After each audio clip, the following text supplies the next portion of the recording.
হরি বল। আমরা ভাগবত বন্দনা সবাই শ্রবণ করলাম। সুখদেব গোস্বামী পরীক্ষিত মহারাজকে ভাগবতী আলোচনা দান করলেন। পরীক্ষিত মহারাজকে, এই যে পরীক্ষিত মহারাজ, তিনি বৈষ্ণব ছিলেন। তিনি কি ভগবানের লীলা গুণ কথা কি জানতেন না? ভগবান যে লীলা করেছেন কিঞ্চিত হলেও তো পরীক্ষিত মহারাজের অবগত হওয়ার কথা। তার মায়ের গর্ভে ভগবান রক্ষা করেছেন তাকে। পরীক্ষিত মহারাজকে দিয়ে আমাদেরকে বোঝাতে চাইলেন যে পরীক্ষিতের মতো বৈষ্ণব সেও অপরাধ করে ফেলল, তোমরা সতর্ক থেকো। কলি ফাঁক হচ্ছে, যে কোনো সময় প্রবেশ করবে, তোমরা সতর্ক থেকো। পরীক্ষিত হচ্ছে আমরা সবাই। পরীক্ষিত দাঁড়িয়েছে। দেখবেন একটি দলে যদি 10 জন মানুষ থাকে, 10 জনের 10টি সমস্যা থাকে। একজন নায়ক থাকে, অধিনায়ক। তার কাছে সবাই সমস্যাগুলো বলে, সে কিন্তু সেই সমস্যাগুলো একত্র করে তার উপরে যিনি থাকেন তাকে জানায়। পরীক্ষিত মহারাজ ঠিক তেমন কলিহত জীবের দুর্দশা দেখে পরীক্ষিত মহারাজ সুখদেব গোস্বামীকে প্রশ্ন করেছেন। কারণ কলির সাথে যখন প্রথম পরীক্ষিতের দেখা হলো, তখন পরীক্ষিত কলিকে জিজ্ঞাসা করেছিল, কলি, তুমি 5টি জায়গায় থাকবে তা তো বুঝলাম, কিন্তু তোমায় দেখতে কেমন হবে, তোমার যুগটা দেখতে কেমন হবে? তখন পরীক্ষিত বলল, মায়ের চুল থাকবে আমার হাতে, বউ থাকবে মাথায়, পরকীয়ায় লিপ্ত হব আমি, কেউ টের পাবে না। এমনভাবে চলবো আমি, এমনভাবে কুসংস্কার লটাবো আমি, ভাইয়ে ভাইয়ে দ্বন্দ্ব বাঁধবে, অপরের সাথে কলহ বাঁধবে। এমন করে যখন এক এক করে কথা বলতে থাকলেন, পরীক্ষিত চিন্তা করলেন, এই যদি কলির দশা হয়, আমার ভগবান কিভাবে কি করবে?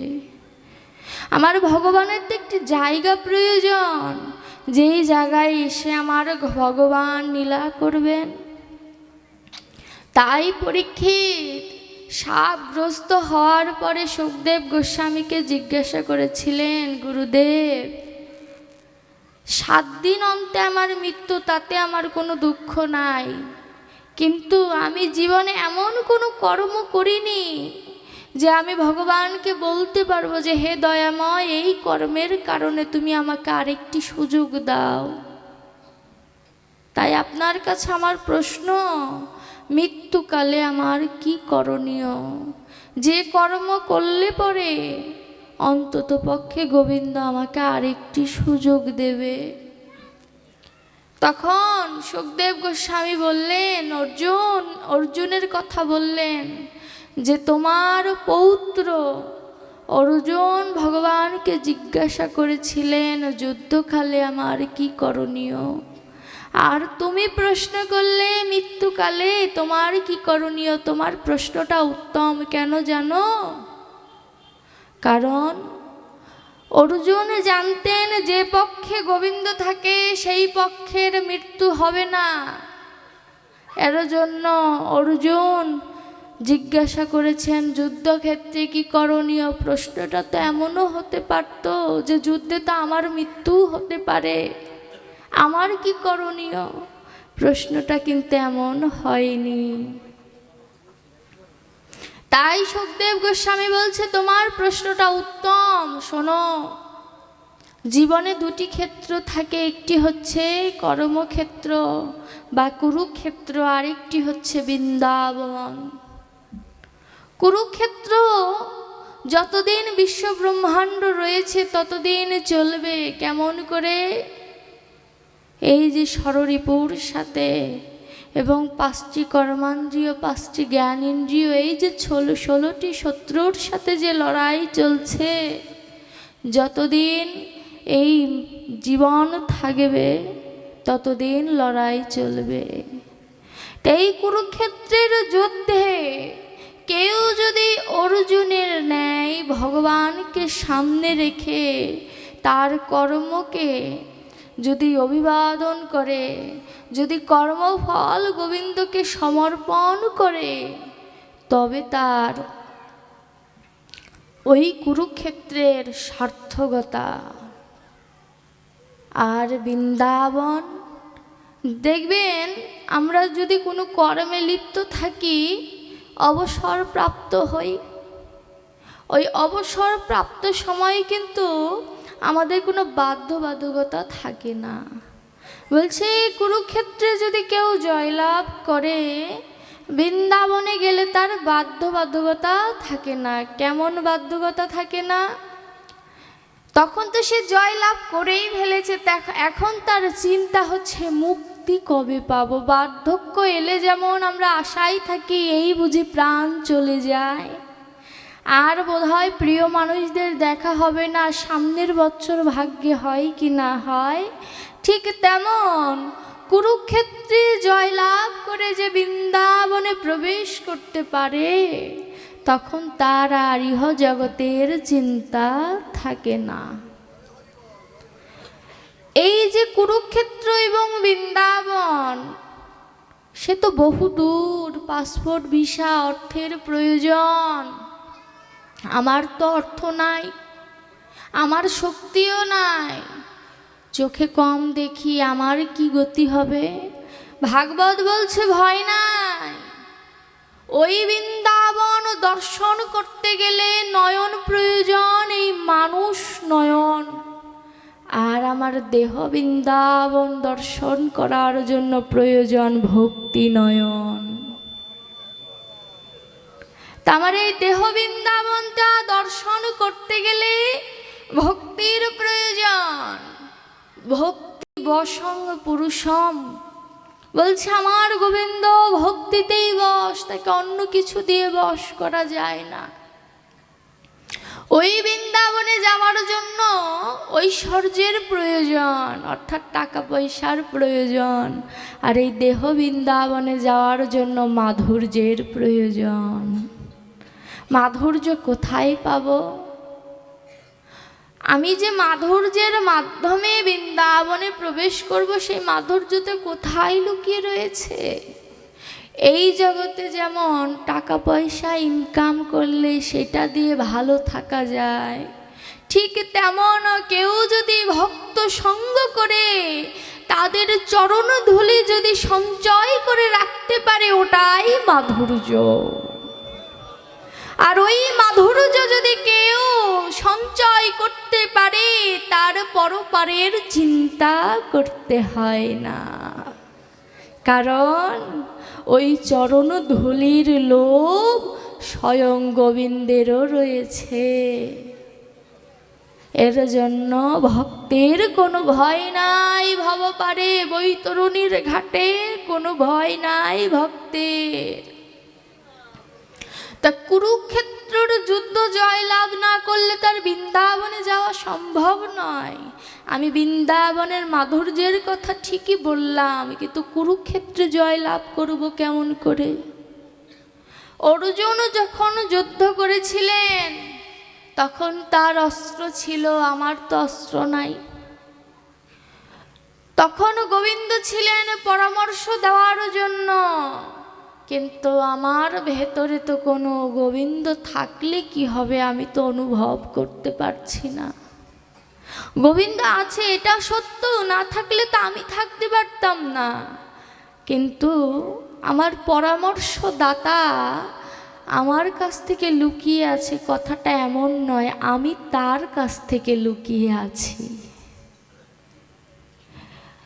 অর্জুন যেমন কুরুক্ষেত্রের যুদ্ধে অস্ত্র ধারণ করেছিলেন, সেই অস্ত্র আমাদের ভেতরেও আছে। কোন অস্ত্র? সেই অস্ত্র হচ্ছে হরিনামের অস্ত্র। সেই অস্ত্র হচ্ছে ভাগবত নামের অস্ত্র। এই অস্ত্র দ্বারা যদি কেউ তার ষড়রিপুকে তার আয়ত্তে আনতে পারে, ষড়রিপু কোনোদিন দমন করা সম্ভব নয়। আপনার ভেতরে যদি কাম না থাকে তাহলে কামনা আসবে না, আর কামনা যদি না থাকে গোবিন্দকে আপনি পাবেন কেমন করে? আপনার ভেতরে যদি লোভ না থাকে তাহলে আপনার ভেতরে ওই ভক্তের চরণ পাবার যে লোভ সেটা তো কাজ করবে না। আপনার ভেতরে যদি হিংসা না থাকে তাহলে ওই ভক্ত পেয়ে গেল, আমার ভাগ্যে হলো না, এই কথা তো মনে জাগবে না। বলছে প্রয়োজন আছে, ষড়রিপুর প্রয়োজন আছে, কিন্তু ষড়রিপুকে গোবিন্দের চরণে সমর্পণ করে দাও। যদি চোর পুলিশের কাছে যদি হাত তুলে আত্মসমর্পণ করে, পুলিশ কি আর চোরকে মারতে পারে? ওই ষড়রিপু হচ্ছে চোর। কেমন চোর? এই যে তার বিশ্ব ব্রহ্মাণ্ড, এই বিশ্ব ব্রহ্মাণ্ডে সকল কিছুর মালিক হচ্ছে গোবিন্দ। তাকে না জানিয়ে, তাকে কিছু না দিয়ে আমি একা ভোগ করছি, তাহলে আমি চোর হলাম না? তো চোর যদি চুরি করে, গৃহস্থ যদি টের পায়, পুলিশকে তো খবর দেবে। ঠিক তেমন এই যে 84 ক্রোশ যে মানব দেহ বৃন্দাবন, এই বৃন্দাবনে অনেক রত্নের খোঁজ যখন চোরটি পেল, এই সব রত্ন দেহ থেকে পাচার করে দিতে লাগলো। কোথায় পাচার করছে? আত্মীয় স্বজন পরিবর্গ সকলকে পাচার করে দিতে লাগছেন। কেমন? ভালোবাসা। তার প্রধানই হচ্ছে ভালোবাসা। কুমুদ বলছে, ওরে গদা, করবি যদি ভালোবাসা, আগে তোর বাসা ভালো কর। যদি ভালোবাসা করতে চাস, আগে তোর এই যে হৃদয়ের যে বাসাটা, সেটা আগে ভালো কর। বলছে কুরুক্ষেত্রের যুদ্ধে অর্জুন অস্ত্র ধরেছিলেন, অনাসক্তির অস্ত্র। গোবিন্দকে স্মরণ করে তার আদর্শ মনে রেখে যুদ্ধ করেছেন।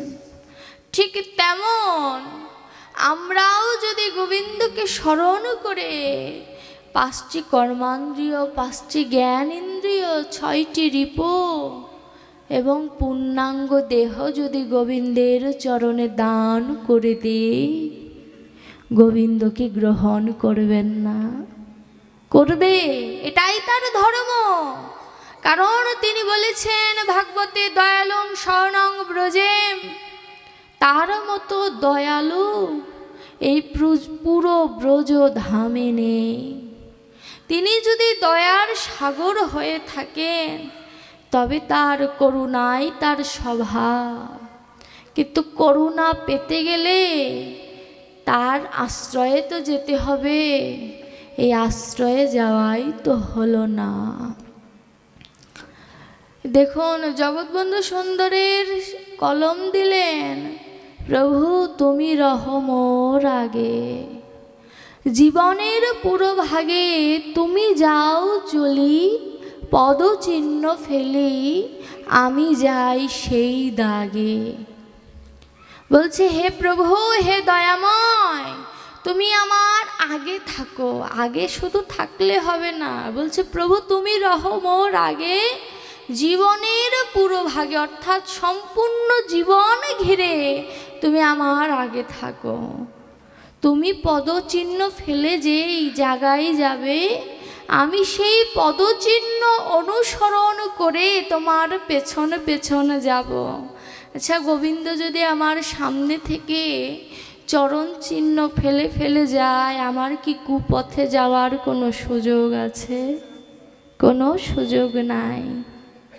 তা আবার বলছে, বাড়ি উঠি যাই যবে ইন্দ্রিয় লালসা, বুদ্ধির পরাজয়, ভেঙে যায় যবে জীবন ছন্দ, চিত্তের বিপর্যয়।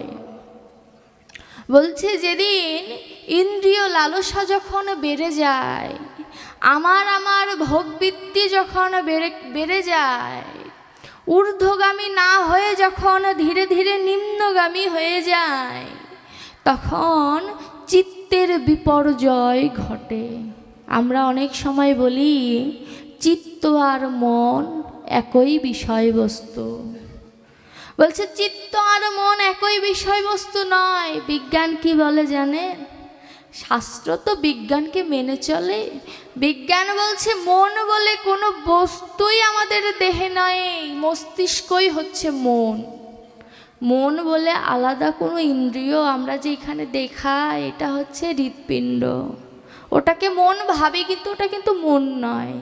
মন কোনটা? যেখান থেকে চিন্তা আসে, যেখান থেকে বুদ্ধি আসে। তো বুদ্ধিটা কোথার থেকে আসে? এখান থেকে আসে, এখান থেকে আসে না। আর আমার শাস্ত্র বলছে চিত্তের বিপর্যয় ঘটে। চিত্ত অর্থাৎ এক কথায় যেখানে আমার গোবিন্দ সাক্ষাৎ বিরাজমান, কিন্তু ওই চিত্তের উপরে ময়লা আস্তরণ পড়ে গেছে, তাই তাকে দেখি না। বলছে চিত্তের বিপর্যয় ঘটে গেছে। আপনার আয়নায় যদি ময়লা থাকে, তখন ওই আয়না পরিষ্কার না করলে যেমন নিজেকে দেখা যাবে না, ঠিক তেমন চিত্তের বিপর্যয় যদি একবার ঘটে যায়, তাহলে তার আর গোবিন্দ দর্শন হবে না। তাই বলছে বাড়ি উঠি যবে ইন্দ্রিয় লালসা, চিত্তের বিপর্যয় ঘটে তখন। আবার কি বলছে? হেরি যেন তোমাপদি পক্ষে, আমারও সম্মুখ ভাগে, তুমি রহমোর আগে। যখন আমার চিত্তের বিপর্যয় ঘটে যাবে, তুমি দয়া করে আমার সামনে থেকো। কারণ সামনে থাকলে কি হবে জানেন? আয়নায় ময়লা পড়ুক আর যাই পড়ুক, চেহারা পরিপূর্ণ দেখা না গেলেও ছায়াটা কিন্তু ঠিকই পড়ে। তাই বলছে তোমায় তো আমি সাক্ষাতে দর্শন করার ভাগ্য পাবো না, কারণ আমার চিত্তের বিপর্যয় ঘটে গেছে। তবু তুমি আমার সামনে থেকো, যেন তোমার ছায়াটা দর্শন করতে পারি। অন্তত এই ছায়া দর্শন করলে যেটুকু ক্ষয় হবে পাপ, ওতেই আমি সন্তুষ্ট। বলছে তুমি আমার সামনে থাকো প্রভু, তুমি রহমোর আগে। কোলাহলে যবে শ্রবণ বধির, অজ্ঞাততা করে অন্ধ, স্বার্থ বাসনা অর্গল হানি, বিবেক দুয়ার বন্ধ। যেন গো তোমার বিপদ বারণ, নামটি হৃদয়ে জাগে, প্রভু তুমি রহমোর আগে। জাগতিক জগতের কোলাহলে, কোন কোলাহল? এই যে আমার এটা নাই, ওটা নাই, সেটা নাই, নাই নাই বলতে বলতে জীবনটার অর্ধেকে বেলা চলে গেল। এই যে কোলাহল শুনতে শুনতে শ্রবণটা বধির হয়ে গিয়েছে, কানে শুনি না। আচ্ছা, ইহজগতের কথা বেশি শুনলে কি কান বধির হয়ে যায়? হয় না। কেন বলছে কথাটা? বলছে কোলাহল শুনতে শুনতে কান বধির হলো কেন জানো? কারণ সবই শোনা হয়, গোবিন্দের বাঁশির সুর তো শোনা হয় না। তাই বলছে শ্রবণ বধির হয়ে গেল। যা শোনার কথা ছিল তাই তো আমার ভাগ্যে হলো না। বলছে যার আয়োজন হওয়ার কথা তার আয়োজন হলো না। কিন্তু হে দয়াময়, যেন গো তোমার বিপদ বারণ, নামটি হৃদয়ে জাগে। যে কোলাহলে শ্রবণ বধির হয়ে যাক, তাতে দুঃখ নাই। তোমার বাঁশির সুর শুনতে না পাই, তাতে দুঃখ নাই। তবু যেন একবার আক্ষেপে হলেও যেন তোমার নামটা তখন স্মরণে আসে। প্রথমে ছিল চিত্ত, এখন আসলো স্মরণ। তা চিত্ত আর স্মরণ কি এক বস্তু? সেটাও নয়। চিত্তে তাকে দর্শন করা সম্ভব, আর স্মরণ দেখবেন আমার মতো নরাধম যারা, তারাও গোবিন্দকে স্মরণ করে, কিন্তু কেমন স্মরণ? হে দয়াময়, আমার তো সামনে পরীক্ষা, পরীক্ষাটা যেন ভালো হয়। হে দয়াময়, আমার ছেলেটা যেন ভালো চাকরি পায়। এটা স্মরণ নয়, এটা স্বার্থের ডাক। আমার স্বার্থের প্রয়োজন, তাই আমি এক প্রকার গোবিন্দকে ব্যবহার করার চেষ্টা। ভগবান হাসেন তখন, বলে আহারে আমার ভক্ত, আমার কাছে তুই ইহজগতের সবই চাইলি, শুধু আমায় চাইলি না। সবই চাওয়া হলো, তাকে চাওয়া হলো না। যে স্মরণ করো, এমনভাবে স্মরণ করো যে স্মরণে তিনি ছাড়া অন্য কিছু থাকবে না। এই জগৎ ধ্বংস হয়ে গেলেও যেন ওই স্মরণে ব্যাঘাত না ঘটে, এমনভাবে স্মরণ করো। দেহ মন প্রাণ সকল কিছু একত্র করে তাকে স্মরণ করো। ওই স্মরণ করতে করতেই তোমার চিত্ত মার্জন হয়ে যাবে। মার্জন মানে পরিষ্কার। তাই স্মরণ করতে হবে। যখন যেথায় যেভাবে সুযোগ পাও স্মরণ করো, কিন্তু নিঃস্বার্থভাবে। বলছে যবে পরমুখে আপন প্রশংসা, আত্মহারা হয় মন, নিন্দা অপমান অপবাদ যবে হিয়া করে উচ্চাটন। বলছে যখন অপরের মুখে নিজের প্রশংসা শুনি, তখন নিজেকে খুব গর্বিত লাগে। আবার যখন অপরের মুখে নিজের নিন্দার কথা শুনি, তখন ক্রোধ আসে ভিতরে। বলছে হে দয়াময়, এই জগতে প্রশংসা করলেই কেন আমার ভালো লাগে, নিন্দা করলেই বা আমার কেন খারাপ লাগে? এই ভালো লাগা খারাপ লাগা থেকে বের হয়ে আসতে হবে। ত্রিগুণের অতীতে যে যেতে পারে, শত রজতম শতগুণ তো ঊর্ধ্বে। বলছে শতেরও ঊর্ধ্বে থাকতে হবে, ত্রিগুণাতীত হতে হবে। কেউ তোমায় মন্দ বললেও যেন কষ্ট না লাগে, কেউ তোমায় ভালো বললেও যেন তোমার সুখ না আসে। শাস্ত্র বলছে আত্মপ্রতিষ্ঠা শূকরের পৃষ্ঠা। তুমি যদি নিজের আত্মপ্রতিষ্ঠা করতে যাও, তা শূকরের মলমূত্র সম। তাই তুমি তোমার আত্মপ্রতিষ্ঠা করতে যেও না, করতে গেলেই ক্ষয়ে পড়ে যাবে। বলছে জীবনের ব্রত ভঙ্গ, আগাছায় যবে ক্ষেত্র ভরি উঠে, কণ্টক বিক্ষিপ্ত অঙ্গ করুণা কুসুম ফোটাও তখন আমার জীবন বাগে। প্রভু তুমি রহমোর আগে, জীবনের পুরো ভাগে। বলছে যখন আমার হৃদয়টা কাটায় পরিপূর্ণ হয়ে যাবে, কোথাও যে যখন আমি শান্তি পাবো না, আমার এই ক্ষেত্রটা যখন বিক্ষিপ্ত হয়ে যাবে, অর্থাৎ পথভ্রষ্ট হয়ে যাবে, তখন তুমি বাগে মানে বাগান, আমার এই হৃদয় বাগানে তুমি মালি হয়ে কাটা পরিষ্কার করে বীজ বপন করে যেও, যেন ওই বীজে সুন্দর ফুলের সৃষ্টি হয়। ওই ফুল দিয়ে আমি কি করব জানো? আমি ওই ফুল দিয়ে তোমায় নব নব পূজা করব, নব নব পূজা করব। এবার শাস্ত্র বলছে সব ফুলে তো গোবিন্দের পূজা হয় না, কিছু ফুল তো অবশিষ্ট থেকে যাবে, সেই ফুলগুলো কি করবে? ভক্ত উত্তর দিচ্ছে যে ফুলগুলো অবশিষ্ট থাকবে আমি কি করব জানো? ভগবানও যদি আমার ফুল গ্রহণ না করে, তখন তো আমার উপায় নাই। তাই আমি ভেবে রেখেছি আমার এই হৃদয়ের ফুল দিয়ে আমি ভক্তের চরণ গুছাইয়ে সুন্দর করে পূজা দেব। অন্তত ভক্তের কৃপায় যদি একবার গোবিন্দের কৃপা হয়, তাতেও তো আমার সার্থকতা, তাতেও আমার এই জীবন ধন্য।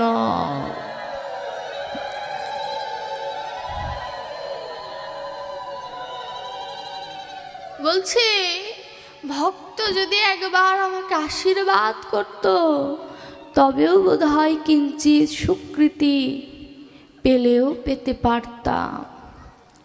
ভগবানকে ভালোবাসতে গেলে এর জন্য মনের প্রয়োজন।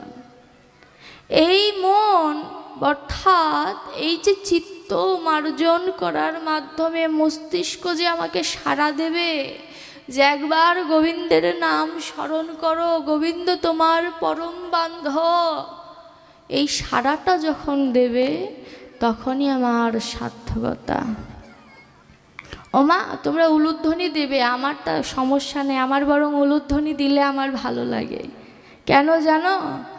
অনেকে বিরক্ত হয়, কিন্তু আমার ভালো লাগে, কারণ আমার গুরুদেব বলেছে ভক্তরা উলুধ্বনি দিলে না করো না। কেন? উলুধ্বনি মানে এলো ধ্বনি, এলো ধ্বনি মানে রাধারানী। যতবার ধ্বনি দেবে ততবার রাধারানী আসবে, শুধু আসবে না, ভক্তের মাঝে বসে ভাগবতের কথা শুনবে। তাই আমার কাছে এসে উলুধ্বনি দিলে আমি বকবো না, ভয় নেই। তাই উলুধ্বনি দেবে তোমরা। হরি বল। এই যে ভাগবতের কথা বলতে গিয়ে জীবন ক্ষেত্র সম্পর্কে আলোচনা করলাম এবং ভগবানকে কেমন করে সামনে রাখা কর্তব্য সেই সম্পর্কে আলোচনা হয়ে গেল। ভাগবত তার নামের অর্থ দিয়ে জানিয়ে দিচ্ছে ভাগবতের শব্দের অর্থ কি। ভা শব্দের অর্থ ভাতেষু সর্বশাস্ত্রেষু, সূর্য সম আমার এই ভাগবত। গ শব্দের অর্থ গতির যস্য অলৌকিকর, লৌকিক থেকে অলৌকিকে নিয়ে যায় আমার এই ভাগবত। ব শব্দের অর্থ বরিষ্ঠায় সর্বশাস্ত্রেষু, সকল শাস্ত্র অপেক্ষা আমার ভাগবত শ্রেষ্ঠ। ত শব্দের অর্থ আমার মতো কলিহত জীবের জন্য তরুণী ভবাম্বুধি। তরুণী শব্দের অর্থ হচ্ছে নৌকা।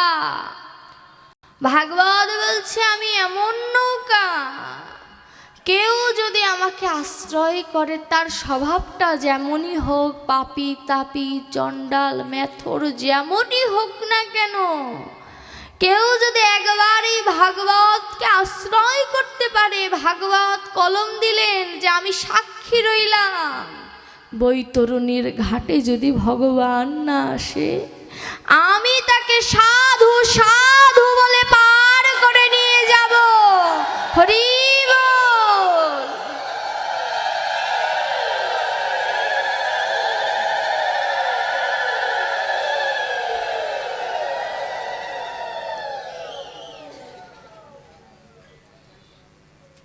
দেখুন ভগবান কত সুযোগ দিয়েছেন, তার ভক্ত যেন তাকে পায়, এর জন্য তিনি ভাগবতকে পাঠালেন যে যাও ভাগবত, কোনোদিনও যদি আমার করুণা ভক্ত নাও পায়, অন্তত তোমার করুণায় যেন সে আমার কাছে চলে আসতে পারে। যদি বলি তার প্রমাণ কি? ভগবান যে সাড়া দেয় তার প্রমাণ কি? কি প্রমাণে বিশ্বাস করব? আমরা তো প্রমাণে বিশ্বাসী। শাস্ত্র বলছে প্রমাণ আছে। কি প্রমাণ? এক অন্ধ ভক্ত ভাগবত শ্রবণ করতে গিয়েছে। সে জন্মান্ধ, কোনোদিন এই পৃথিবীর আলো দেখেনি, তার ইহ জগতে কেউ নাই, কিন্তু পূর্ব জন্মের হয়তো কোনো সুকৃতি ছিল, তাই ভিতরে ভক্তি সোহাগা পরিপূর্ণ। ভক্তি আবার কখনো সোহাগা হতে পারে? চৈতন্য চরিতামৃতে বলছে সোহাগা হয় কখনো জানো? সোনার সাথে যখন সোহাগা মিশিয়ে দেয় সোনা যেমন গলে যায়, আমার গৌরের সাথে যদি কেউ ভক্তি সোহাগা মিশিয়ে দেয় আমার গৌরও গলে যায়। তাই বলছে যে ভিতরে ভক্তিটা ছিল। পাঠক গোসাই পাঠ বিশ্রাম অন্তে জিজ্ঞাসা করছে, গোসাই আপনি ভগবানের কথা বললেন, আপনি গীতার কথা বললেন, কিন্তু আমার একটি প্রশ্ন আছে। কি প্রশ্ন? আমার যদি জানা থাকে আমি বলবো। কি প্রশ্ন বলো? বলছে আপনি বললেন ভগবান সবাইকে দয়া করে, ভগবান সবাইকে দর্শন দেয়, কিন্তু আমার তো নয়ন নাই, আমি দর্শন করব কেমন করে? আমার তো নয়ন নাই, আমি দর্শন করব কেমন করে? এর পরের প্রশ্ন কি করেছে জানেন? আমার তো নয়ন নাই তাই আমি দেখি নাই, আপনার তো নয়ন আছে, গোসাই আপনি দেখেছেন তো? যখনই এই কথাটা বলেছে যে গোসাই আপনার তো নয়ন আছে, আপনি দেখেছেন তো, পাঠকের চোখে জল। কথাটা বড় অন্তরে লেগেছে। নিজে নিজে চিন্তা করছে, সত্যিই তো আমি তো এত ভাগবত আলোচনা করি, এত ভক্ত সঙ্গ করি, নয়ন থাকলেও তো আমার দর্শন হলো না।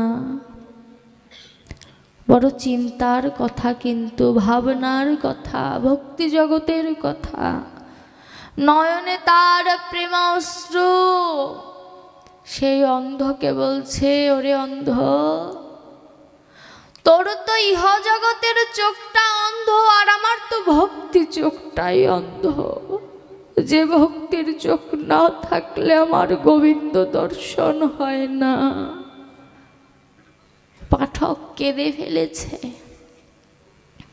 অন্ধের প্রশ্নের উত্তর শুনে অন্ধের ভেতরে চিন্তা, যে তাহলে এই চোখে দেখা যায় না, তবে আশা আছে তাকে দেখার, তাহলে আশা আছে।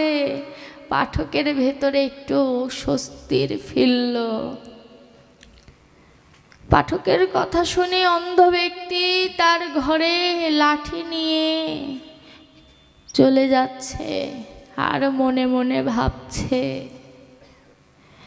যে এই জগতের কিছু দেখতে পাই না, তাই আমি লাঠি ব্যবহার করি। ওই লাঠির মাধ্যমে আমি সব কিছু বুঝে বুঝে অনুমানে ঘরের দিকে যাই। কিন্তু এমন কি কোনো লাঠি নাই যেই লাঠি ধরে ধরে আমি আমার গোবিন্দের কাছে যেতে পারবো?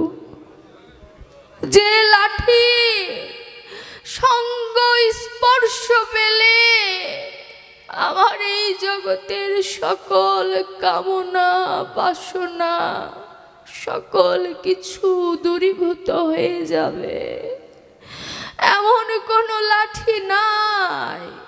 নয়ন জলে কাঁদছে ওই অন্ধ ভক্ত। বাড়িতে গিয়েছে, কোনোদিন তো গোবিন্দ দেখে নাই, তবু হাট বাজার থেকে একটি মূর্তি কিনে ঠাকুর ঘরে স্থাপন করেছে। ঠাকুর ঘরে যে ভগবানকে বলছে, দয়াময় অন্যায় করেছিলাম তাই চোখ দুটো কেড়ে নিয়েছো, কিন্তু কি এমন অন্যায় করেছিলাম ভক্তি নয়নটাকে অন্ধ করে দিয়েছো? কি এমন অন্যায় করেছিলাম তোমার চরণে দয়াময়? ভগবানের চরণে বসে বসে কাঁদছে আর ভগবানকে বলছে, দয়াময় আমি অন্ধ তাই তোমায় দেখি না, তুমি তো অন্ধ নও, আমাকে তুমি দেখো না, তুমি কি চোখে দেখতে পাও না? তুমি কি আমায় দেখো না দয়াময়? কতটা করুণ কথা। তুমি তো অন্ধ নও, তবে আমায় দেখো না কেন? ভক্ত নয়ন জলে কাঁদে, ভগবান আমার সব সইতে পারে, কিন্তু ভক্তের নয়ন জল সহ্য করতে পারে না বাবা। আমার ওই ভক্তের নয়ন জল বৈকুণ্ঠে চলে গেল। ভগবান কাঁদছে। লক্ষ্মী দেবী বলছে, ওগো কাঁদছো কেন? কি হয়েছে তোমার? কিসের অভাব হয়েছে? কাঁদছো কেন? মা লক্ষ্মীকে বলছে, জানো আমার এক ভক্ত আমাকে বলেছে তুমি তো অন্ধ নও, দেখো না কেন আমায়?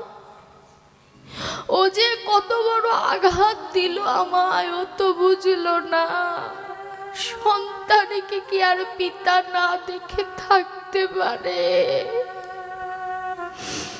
এই জগতের কারোর যদি সন্তান হারিয়ে যায় বা মারা যায়, সবাই ভুলে গেলেও কিন্তু মা বাবা ভোলে না।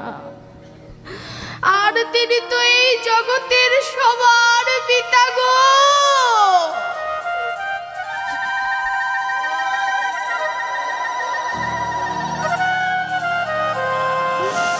তিনি কি করে ভুলবে?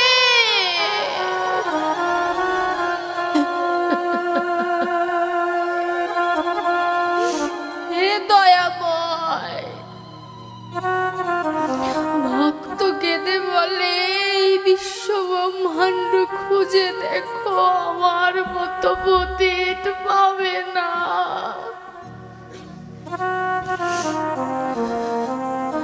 দেখুন ভক্তের নিবেদনটা কেমন হওয়া উচিত। এই জগতে যদি কারোর প্রিয় মানুষ হারিয়ে যায়, সে শোকে পোলাপ বকে, কিন্তু আমার গোবিন্দকে তো দেখা হয় না কত জন্ম। মায়ের গর্ভে সেই একবার দেখেছিলাম, তার ওই বদন মনেও নাই সে কেমন ছিল দেখতে। আর তো দেখা হলো না, জনম যায় যায়, তবু হলো না। একবার কানটা পেতে শোনো না, ওই পরম পিতাও ডাকছে, ওরে ভক্ত আমার বুকে আয়।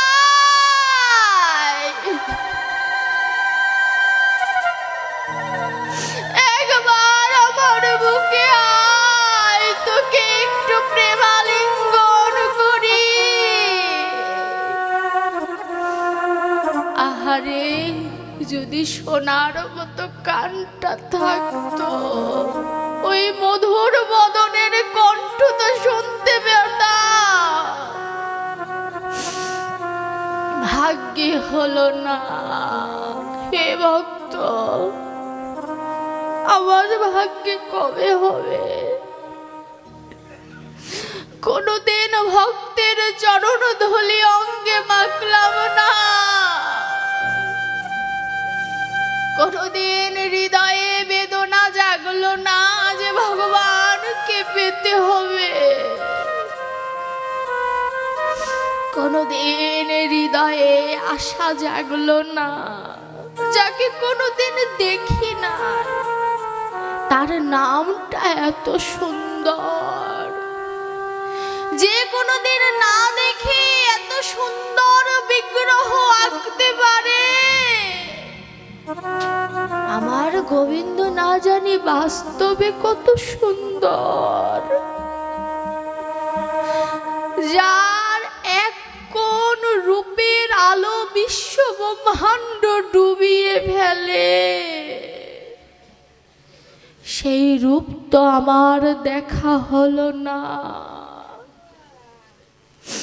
এই জাগতিক জগতের কত কামনা বাসনায় কাঁদি,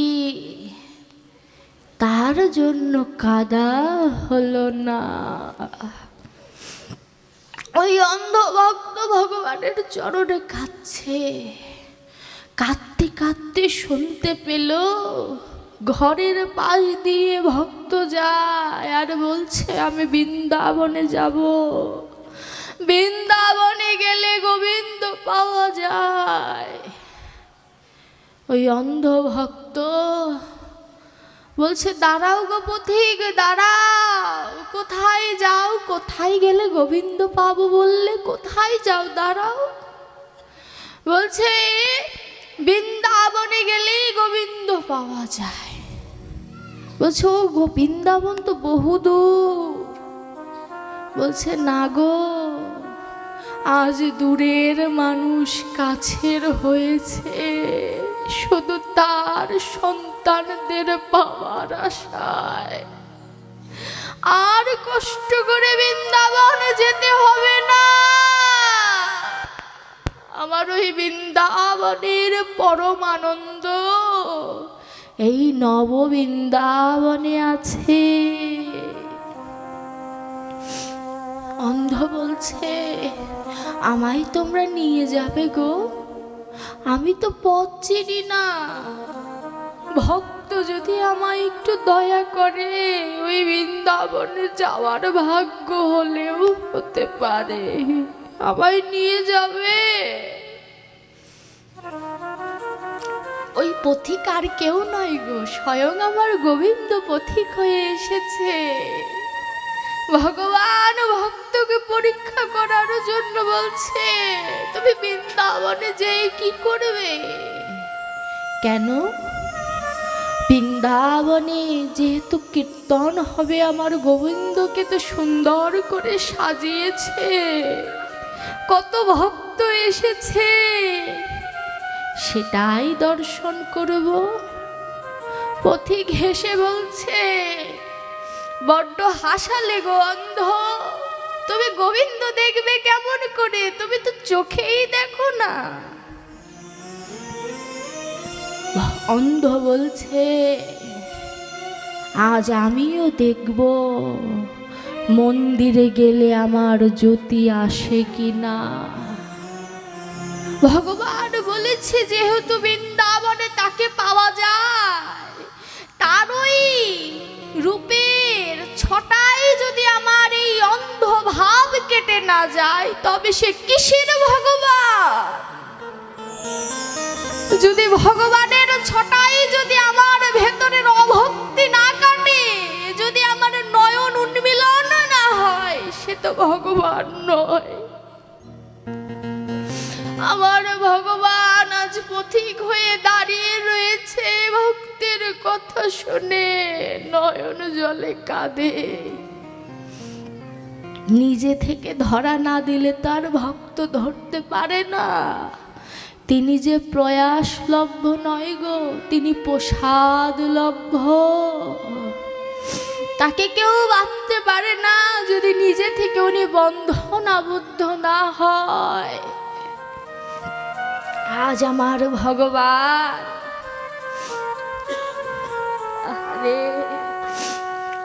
ভক্তকে পরীক্ষা করবে কি? ভক্তই আজ ভগবানকে বিপাকে ফেলে দিয়েছে, তার ভগবানত্ব নিয়ে প্রশ্ন করে ফেলেছে। পথিক বলছে চলো, তোমায় আজ বৃন্দাবনে নিয়ে যাব।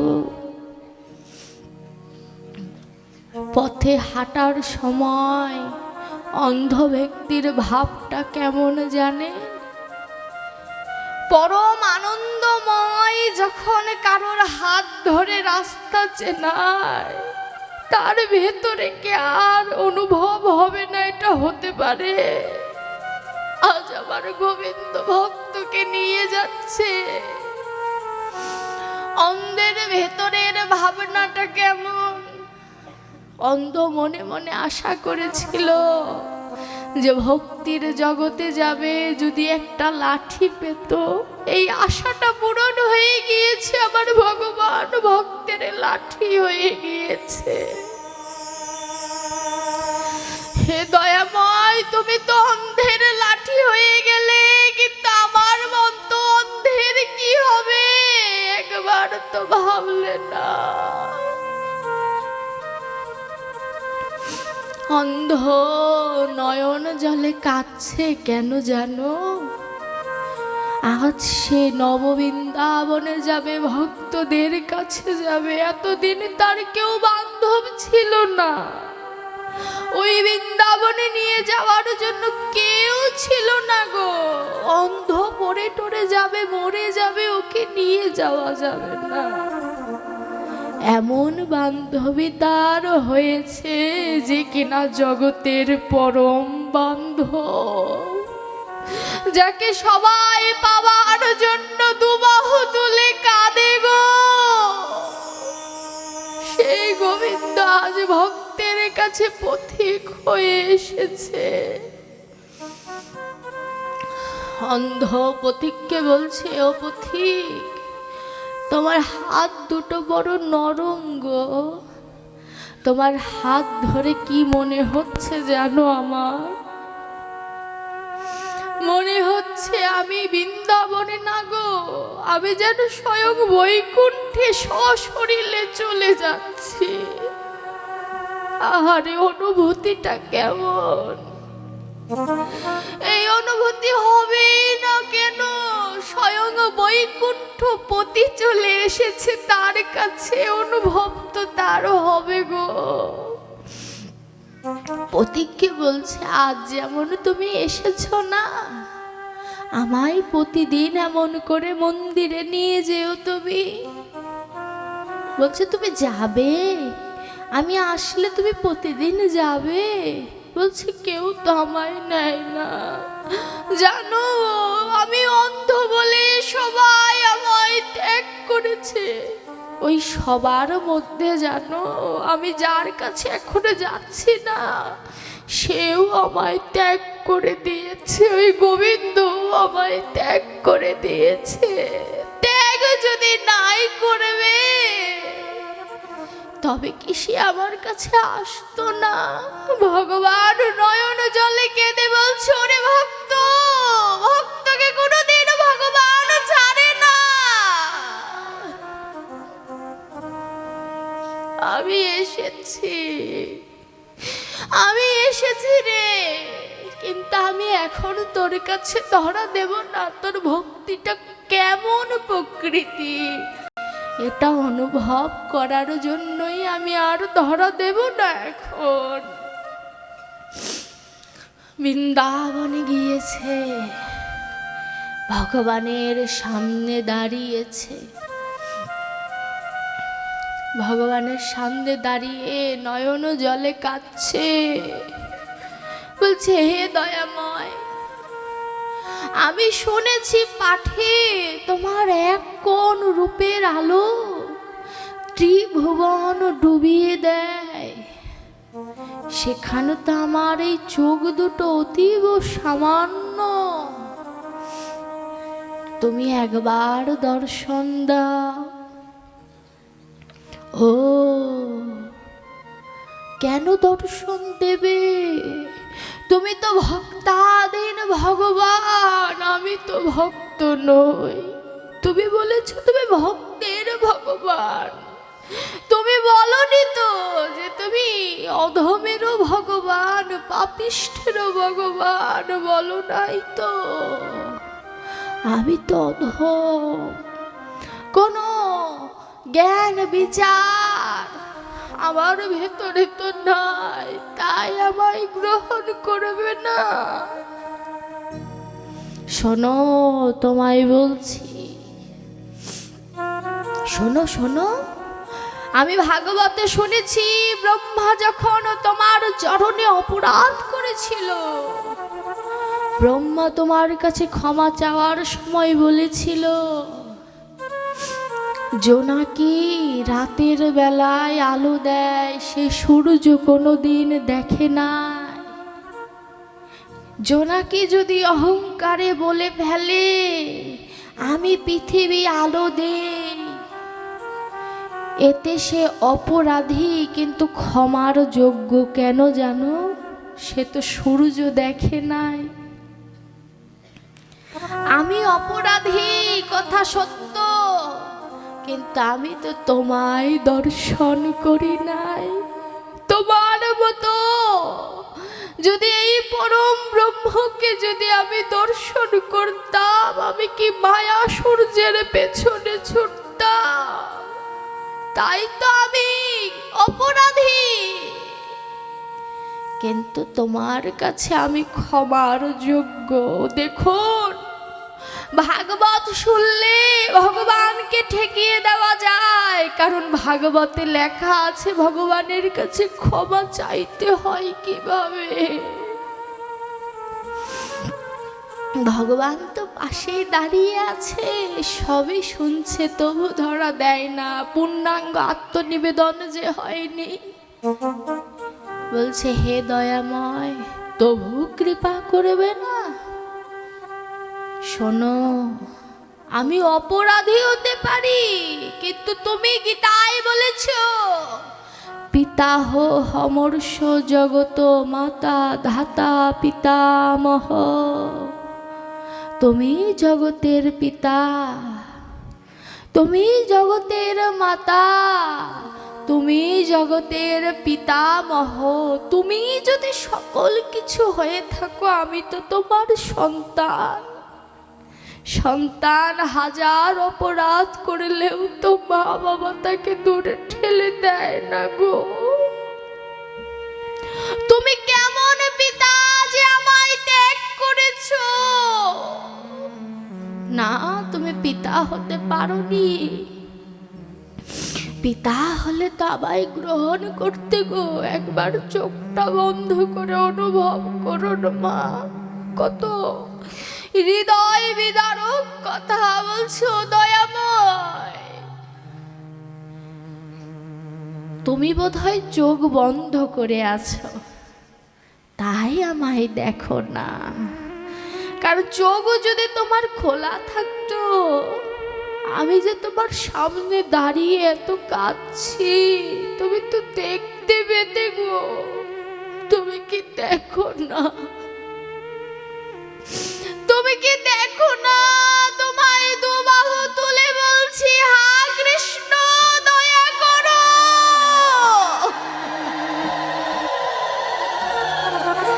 একবার দয়া করো না প্রভু, একবার দয়া করো।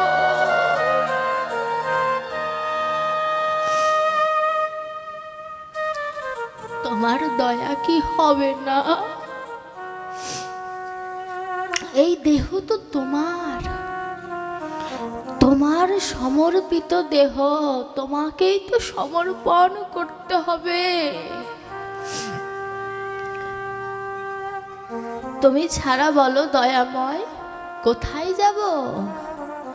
আর তো কোনো গতি নাই। সংসারের সবাই ত্যাগ করেছে, কেন জানো?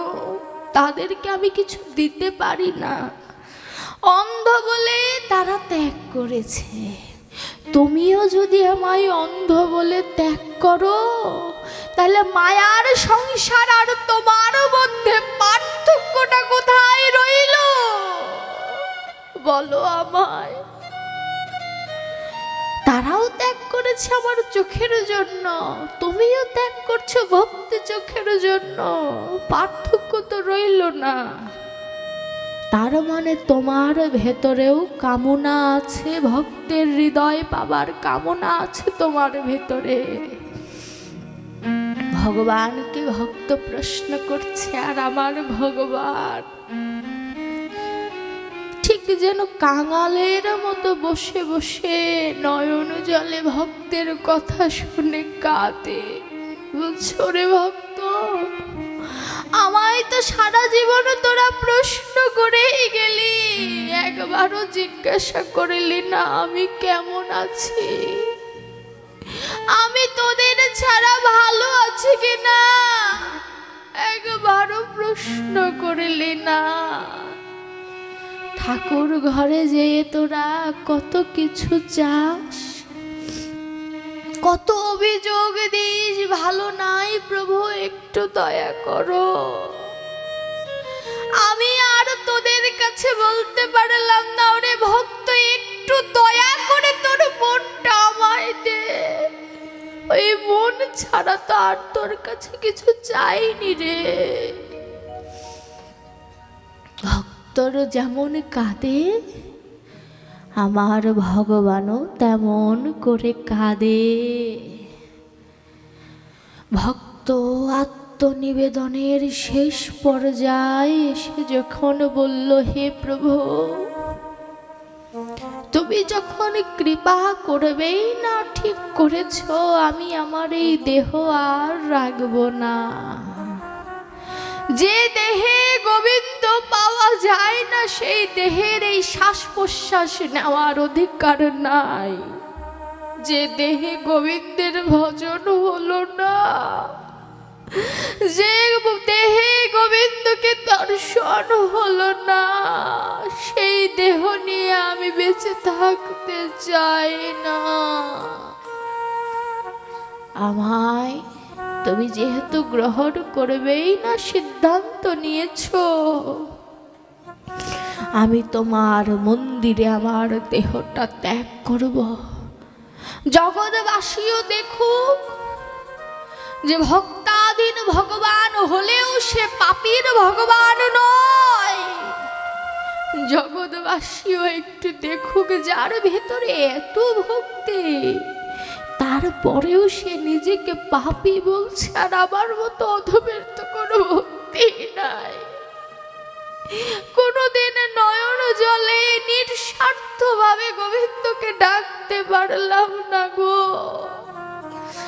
কোনোদিন নয়ন জলের সাথে তুলসী মিশ্রণ করে গোবিন্দায় নমঃ বলে বলতে পারলাম না।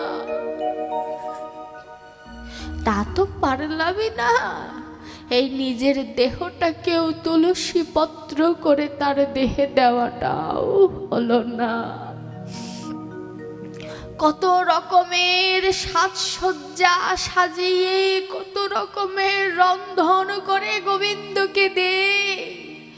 ওই রন্ধন বস্তু না দিয়ে যদি নিজেকে বলতাম ওম গোবিন্দায় নমঃ বলে যদি আত্মনিবেদন হয়ে যেত, এই দেহের আর কোনো চিন্তা থাকতো না। স্বয়ং গোবিন্দ এই দেহটা গ্রহণ করে নিত গো। ভক্ত যখন মাথা ঠুকছে মন্দিরে, আর আমার গোবিন্দ স্থির থাকতে পারলেন না। এবার পথিক গোবিন্দের সাথে লীন হয়ে বিগ্রহ থেকে বলছে, দাঁড়াও, কি করছো? এতক্ষণ না বললে এই দেহটা আমার? তাহলে আমার দেহে তুমি রুধির লিপ্ত করলে কেমন করে? রুধির মানে রক্ত।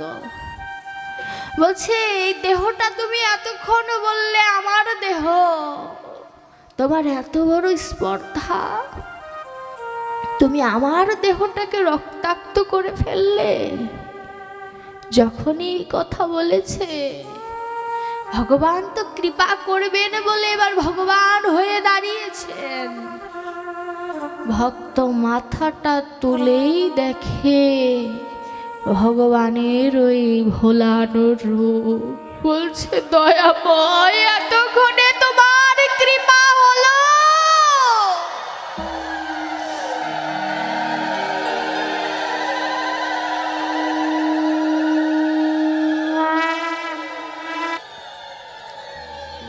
এতক্ষণে তোমার কৃপা হলো।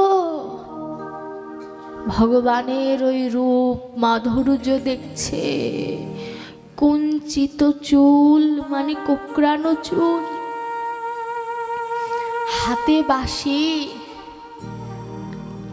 24.5টি চাঁদ, দেহের মধ্যে বিকশিত হয়েছে। 24.5 হলো কেমন করে? এই যে অর্ধ কপাল, এখানে 24.5, এখানে অর্ধেক, 2 হাতে 10টি, 2 পায়ে 10টি, 20টি, আরো 4টি চাঁদ আছে যেটা বলা যাবে না। শেষের অর্ধেক বলে দিলাম 24.5। ভক্ত বলছে ওই গগনের একটি চাঁদ কলায় কলায় ফেটে যায়, আবার কলায় কলায় বেড়ে যায়। আমি কি এমন চাঁদ দেখলাম? এই চাঁদ বাড়ে না, কমে না। ও চাঁদের পাশে আরেকটি চাঁদ রয়েছে গো, আমার রাধারানী রয়েছে। রাধারানীকে জিজ্ঞাসা করছে, তুমি কে গো? আমার গোবিন্দের পাশে দাঁড়িয়েছো, তুমি কে? রাধারানী ভক্তের দশা দেখে বেদিতে আর থাকতে পারলেন না। বেদি থেকে এসে স্বয়ং রাধারানী তার উত্তরিয়াকে ছিঁড়ে ভক্তের মাথায় বেঁধে দিচ্ছে। বলছে বড় ব্যথা পেয়েছ না? আমার সখাটা ভালো হলো না, বৃন্দাবনে আমাকে কাঁদিয়েছে, আজ নবদ্বীপে সবাইকে কাঁদাচ্ছে, ভালো হলো না। রাধারানীর ভক্তি দেখে, ভক্তের প্রতি ভালোবাসা দেখে আমার গোবিন্দের চোখে জল। দেখছে হাতে বাঁশি, ত্রিভঙ্গ মুরারি হয়ে দাঁড়িয়ে আছে। গোবিন্দকে বলছে, ও গোবিন্দ, একবার ওই মধুর বাঁশি বাজা। কোন বাঁশির সুর বাজাবে জানো? পঞ্চম তানের বাঁশির সুর। এই যে সুর, কত সুন্দর বাঁশির সুর। এই আর্টিফিশিয়াল বাঁশির সুর এত সুন্দর। আমার গোবিন্দ, যিনি এই বিশ্ব ব্রহ্মাণ্ডের মালিক, তিনি যে বাঁশি বাজিয়েছিলেন, ওই বাঁশির সুর কত মধুর। ওই বাঁশি বাজবে, কখন বাজবে জানো? যখন এই আয়ুবেলা ডুবে যাবে, যখন এই চোখটা বন্ধ হয়ে যাবে সারা জীবনের জন্য, তখন আমার গোবিন্দ পঞ্চম তানে বাঁশি বাজাবে। ভক্ত বলছে, ওরে ওই সুর সবাই শুনবে, কিন্তু কোন সুর শুনতে হবে জানিস? যেই সুর শুনে রাধারানী রাসে গিয়েছিল, সেই সুর শুনতে হবে। ওটা একমাত্র ভক্ত শোনে। তাই আমার ওই অন্ধ ভক্ত ভগবানকে বলছে, দয়াময়, এসেছো যখন একবার বাঁশিটা বাজাও। ভগবান ভক্তকে বলছে, বাঁশির সুর তুমি শুনবে, কিন্তু তার আগে তোমার কিছু চাই কি না বলো? এই জগতের সবাই তো আমার কাছে কিছু চায়, তোমার কিছু চাই কি না বলো? ভক্ত বলছে, যাকে দেখলে সব পাওয়া হয়ে যায়, তাকে দেখে কি আর কিছু চাইতে হয়? আমার আর কিছু চাই না। না, তুমি আমার কাছে এসেছো, তোমাকে তো চাইতে হবে কিছু। বলছে, তুমি আমার এই ভক্তি নয়নের পাশাপাশি আমার মানুষ চোখেও জ্যোতি দিয়েছ। এটা ভালো হয়নি, কাজটা তুমি ভালো করনি। আমি ভক্তি চোখে জ্যোতি চেয়েছিলাম, আমার এই দুটো সামনের চোখে জ্যোতি চাইনি। যদি কিছু দিতে হয়, এই চোখের জ্যোতি তুমি কেড়ে নাও, এটাই আমার সব থেকে বড় পাওয়া হবে। ভগবান আশ্চর্য হয়ে গিয়েছে। অন্ধ যদি জ্যোতি পায়, সেই জ্যোতি কি কোনোদিন দিতে চাইবে? চাইবে না তো। ভগবান জিজ্ঞাসা করছে, কেন চোখের জ্যোতি তুমি চাও না? বলছে, যেই চোখে আমার গোবিন্দ দর্শন হয়ে গেল, সেই চোখে আমি আর মায়া দর্শন করতে চাই না। সেই চোখে আমার আর মায়া দর্শন করতে আমার ইচ্ছা জাগে না গো। তুমি যদি আমায় কিছু দিতে হয়, আমার ওই অন্ধ চোখ ফেরত দাও আর আমায় আশীর্বাদ করো। আমি তো এ জন্মে চোখ পাইনি, তাই তুমি প্রতীক হয়ে আমায় নিয়ে এসেছো। আমায় আশীর্বাদ করো, পরের জন্মে যেন আমার দুটো চরণ না থাকে। তাহলে তোমার কোলে চড়ে আসার সৌভাগ্য আমার হবে। দেখুন চাওয়াটা কেমন, শিখে নিন কি চাইতে হয়। চোখ তো চাইলেনই না, বলছে পরের জন্মে যেন আমার চরণ না থাকে। আমার ভেতরে তুমি সকল কিছু কেড়ে নাও, তাতে দুঃখ নাই, কিন্তু আমার এই নয়নের জল দুটো তুমি কেড়ে নিও না প্রভু। এই চোখের জল দিয়েই তো তোমায় পাওয়া যায়। এই চোখের জল তুমি কেড়ে নিও না। আমি যেন জন্মে জন্মে তোমায় যেন ডাকতে পারি। আমার যে কুলেই জন্ম হোক না কেন, তুমি এই অধমের দিকে নজর রেখো। ভগবান তথাস্তু বলে চলে গেলেন। আমার ভক্তের তো কৃপা হলো, কিন্তু আমার গতিটা কি হবে? ভক্ত কৃপা পেলেন ভগবানের, কিন্তু আমি তো ভগবানকে প্রার্থনা করার মতো সাহসটাও রাখি না। কারণ ভগবানের কাছে প্রার্থনা করতে গেলে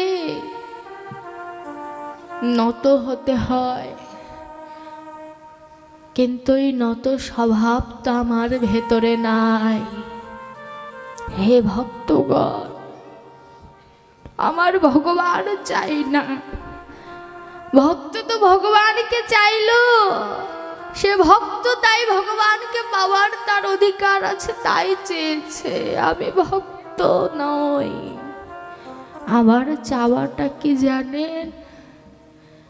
হে গোবিন্দ, তোমায় পাই বা না পাই তাতে কোনো দুঃখ নাই, কিন্তু তুমি তো করুণাময়।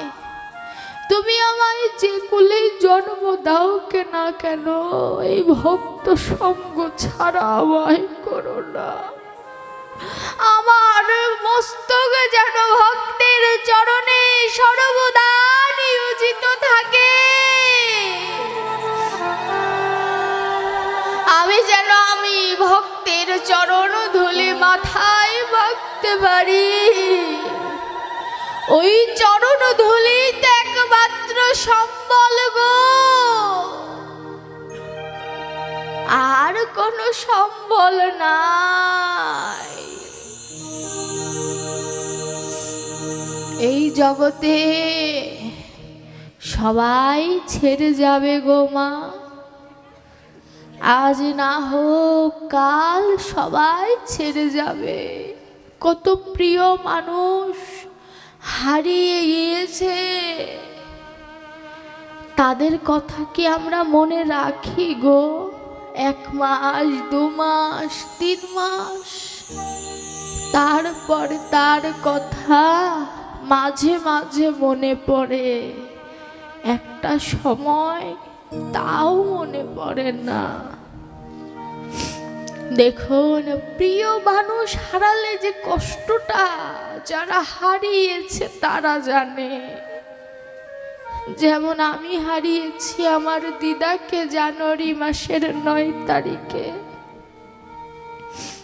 ব্যাস আসনে নিজের কথা বলাটা অপরাধ, তারপরও আমি ব্যাস আসনের একটু নিচে নেমে বলি, আমার দিদার জন্য আপনারা সবাই একটু আশীর্বাদ করবেন।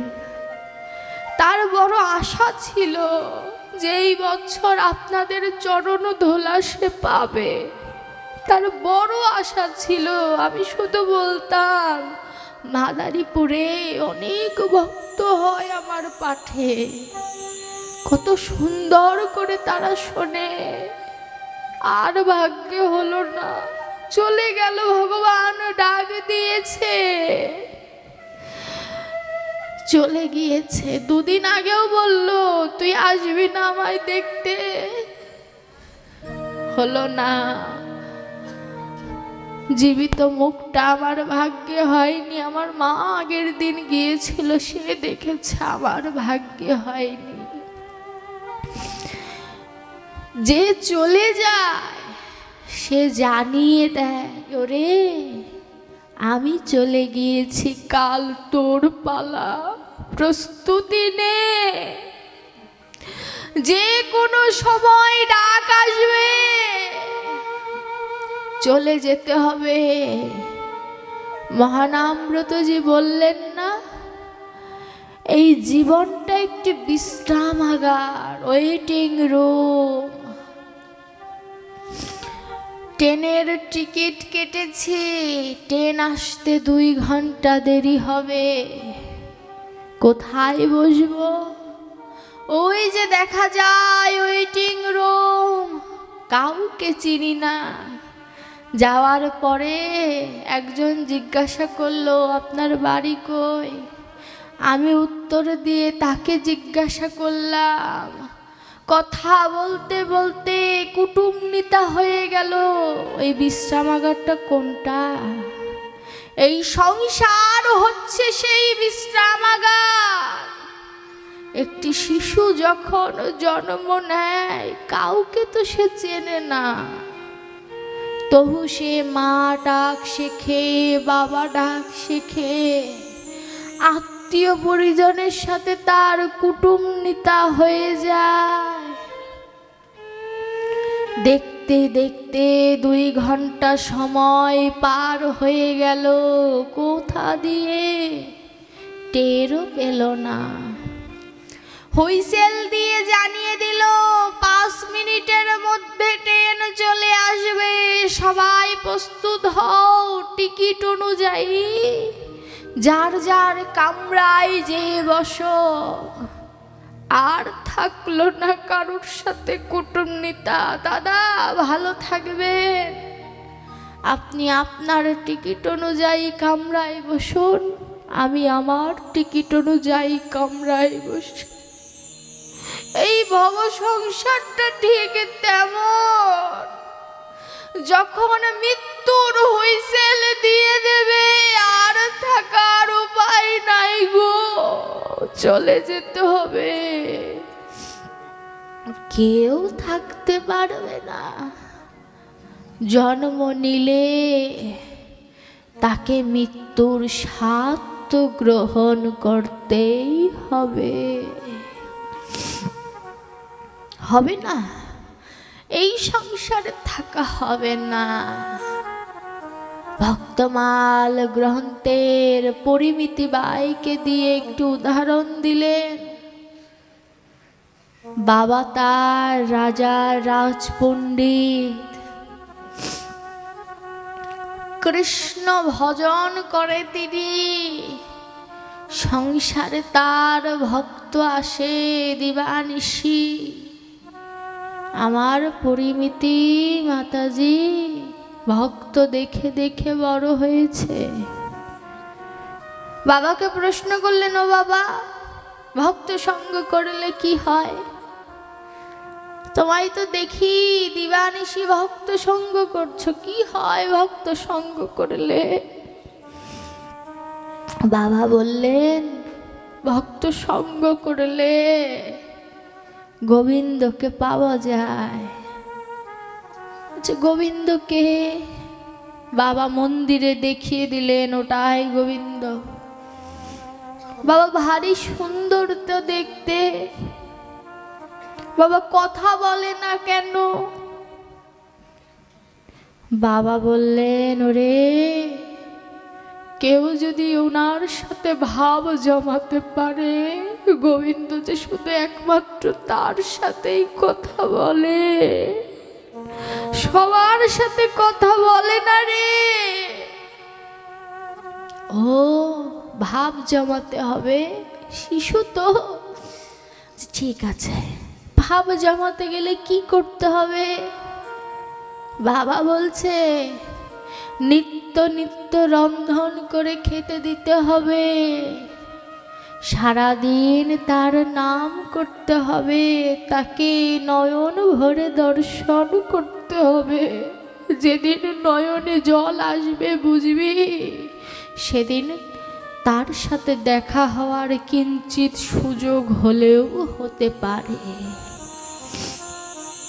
ছোট্ট শিশু কৌতূহল ভেতরে। পরিমিতি মন্দিরে গিয়ে বলছে, করমিতি বলছে, এই শোনো গোবিন্দ, তোমার তো আমার সাথে বন্ধুত্ব করতেই হবে। আমি পণ্ডিতের মেয়ে, দেখি কিভাবে তুমি আমার সাথে বন্ধুত্ব না করে থাকো। বাবা যা বলেছে আমি তাই অক্ষরে অক্ষরে পালন করব, দেখি তুমি দূরে থাকো কেমন করে। করমিতির কথা যেন সরাসরি বৈকুণ্ঠে চলে গিয়েছে। নারায়ণ হাসছে, সে আবার কেমন ভক্তের পাল্লায় পড়লাম। করমিতি প্রতিদিন রন্ধন করে। ছোট্ট শিশু কি আর রন্ধন করবে? পাতা টাতা দিয়ে রন্ধন করে গোবিন্দকে বলে খাও। গোবিন্দের সামনে পুষ্পান্ন দিলেই খায় না, পাতা দিলে ভগবান খাবে? খায়। খায় যে না তা নয়, বিদুরের কলার শসা খোঁচা খেয়ে তো দেখিয়ে দিয়েছে যে আমি ভক্তিতে কাঙালেরও হই, অভক্তিতে আমি ধনীরও নই, ব্রাহ্মণেরও নই, দেখিয়ে দিয়েছে ভগবান। দিচ্ছে, খাচ্ছে না কেন? এ তো আবেগে দিচ্ছে, ভক্তি তো নাই ভিতরে, খাবে কেমন করে? একদিন দুদিন যায়, করমিতি বড় হতে থাকে, কিন্তু বাবার কথা সে পালন করছে। বাবার ভক্তিমতী সন্তান বাবার কথা পালন করছে। বাবা বলেছে, অপলক দর্শন করতে করতে যেদিন চোখে জল আসবে, সেদিন তার সাথে বন্ধুত্ব হলেও হতে পারে। যতই গোবিন্দকে ভালোবাসুক না কেন, চোখে তো তার জল আসে না, কারণ ভক্তি উদয় হয়নি। করমিতি একদিন গোবিন্দকে একা একাই প্রশ্ন করে, একা একাই উত্তর দেয়। জিজ্ঞাসা করছে, ও গোবিন্দ, তুমি কি বোবা? কথা বলতে পারো না? বাবা বলেছে তোমায় দেখলে চোখে জল আসবে। এত সুন্দর মূর্তি দেখলে কোনোদিন চোখে জল আসে? জল আসার তো কথা নয়। আবার নিজে নিজে নিজের ভেতরে উত্তর দিচ্ছে, জল আসতেও পারে। কেন? এত সুন্দর মূর্তি যার, তাকে পেলাম না, এটা ভেবেও তো জল আসতে পারে। এই নিবেদনটা যখন হয়ে গিয়েছে, করমিতির চোখে জল চলে এসেছে। এটাই তো চাই ভগবান, যে যাকে দেখতে এত সুন্দর, তাকে যে পেলাম না, এই জীবনে তাকে পাওয়া হলো না। এই অনুরাগটা যখন এই দেহের মধ্যে ঘটবে, তখন এই দেহের সার্থকতা পদকর্তা বললেন না, শুদ্ধ ভক্তি সরল প্রেমে বাধা আমি জীবনে। পায় না কেউ ধ্যানে জ্ঞানে বাধা আমি ভক্তিতে।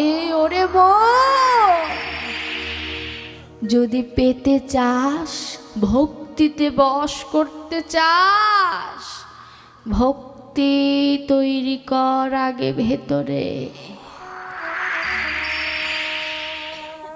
করমিতি যখন বলেছে তোমায় পেলাম না, তোমায় দেখা কি হবে না, তুমি কি আমার সাথে কথা বলবে না, এই আবেগগুলো যখন করমিতির চোখে এসেছে গো,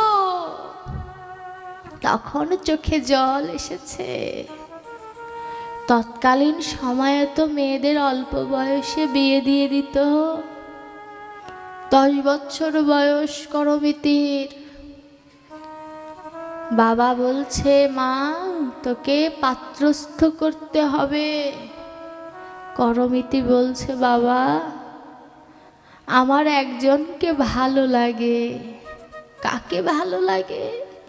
কই যে মন্দিরে যে বসে আছে, কোনো দিন কথা বলে না, আমি না তাকে ভালোবেসে ফেলেছি।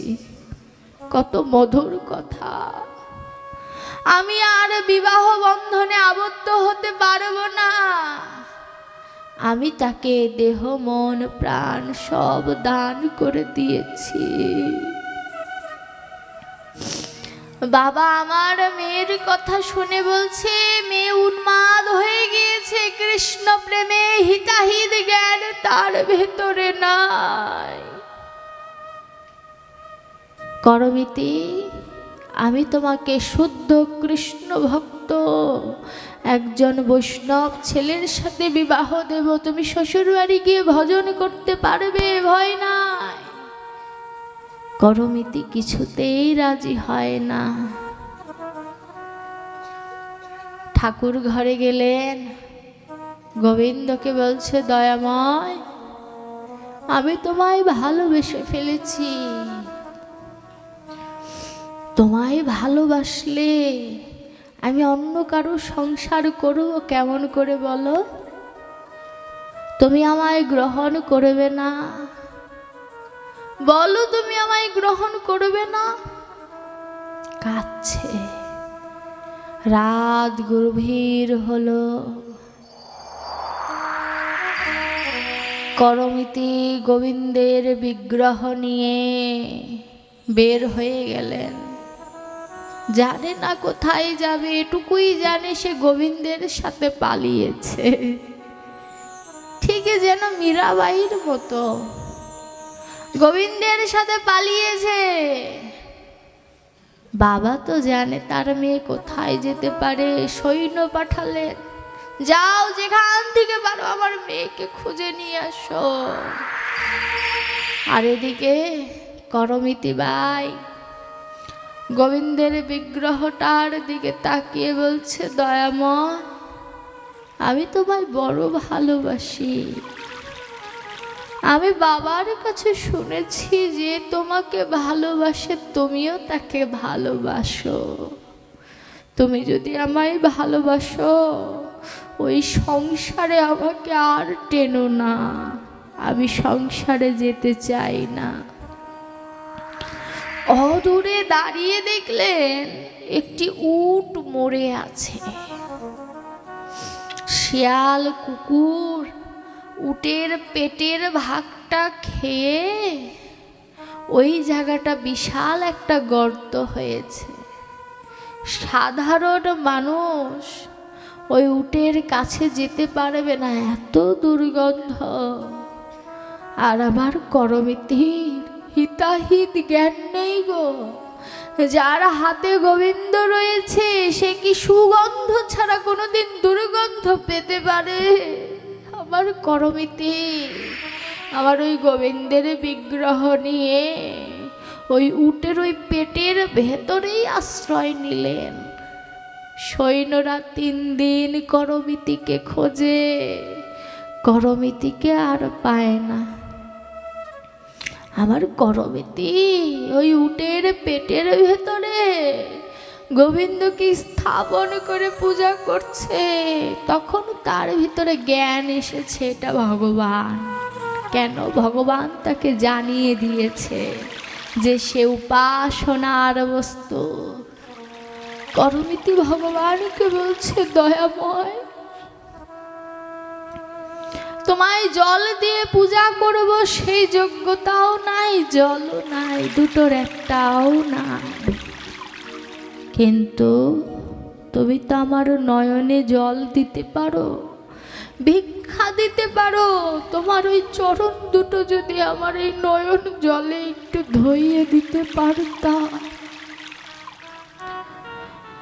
যখন আমি রাজমহলে ছিলাম,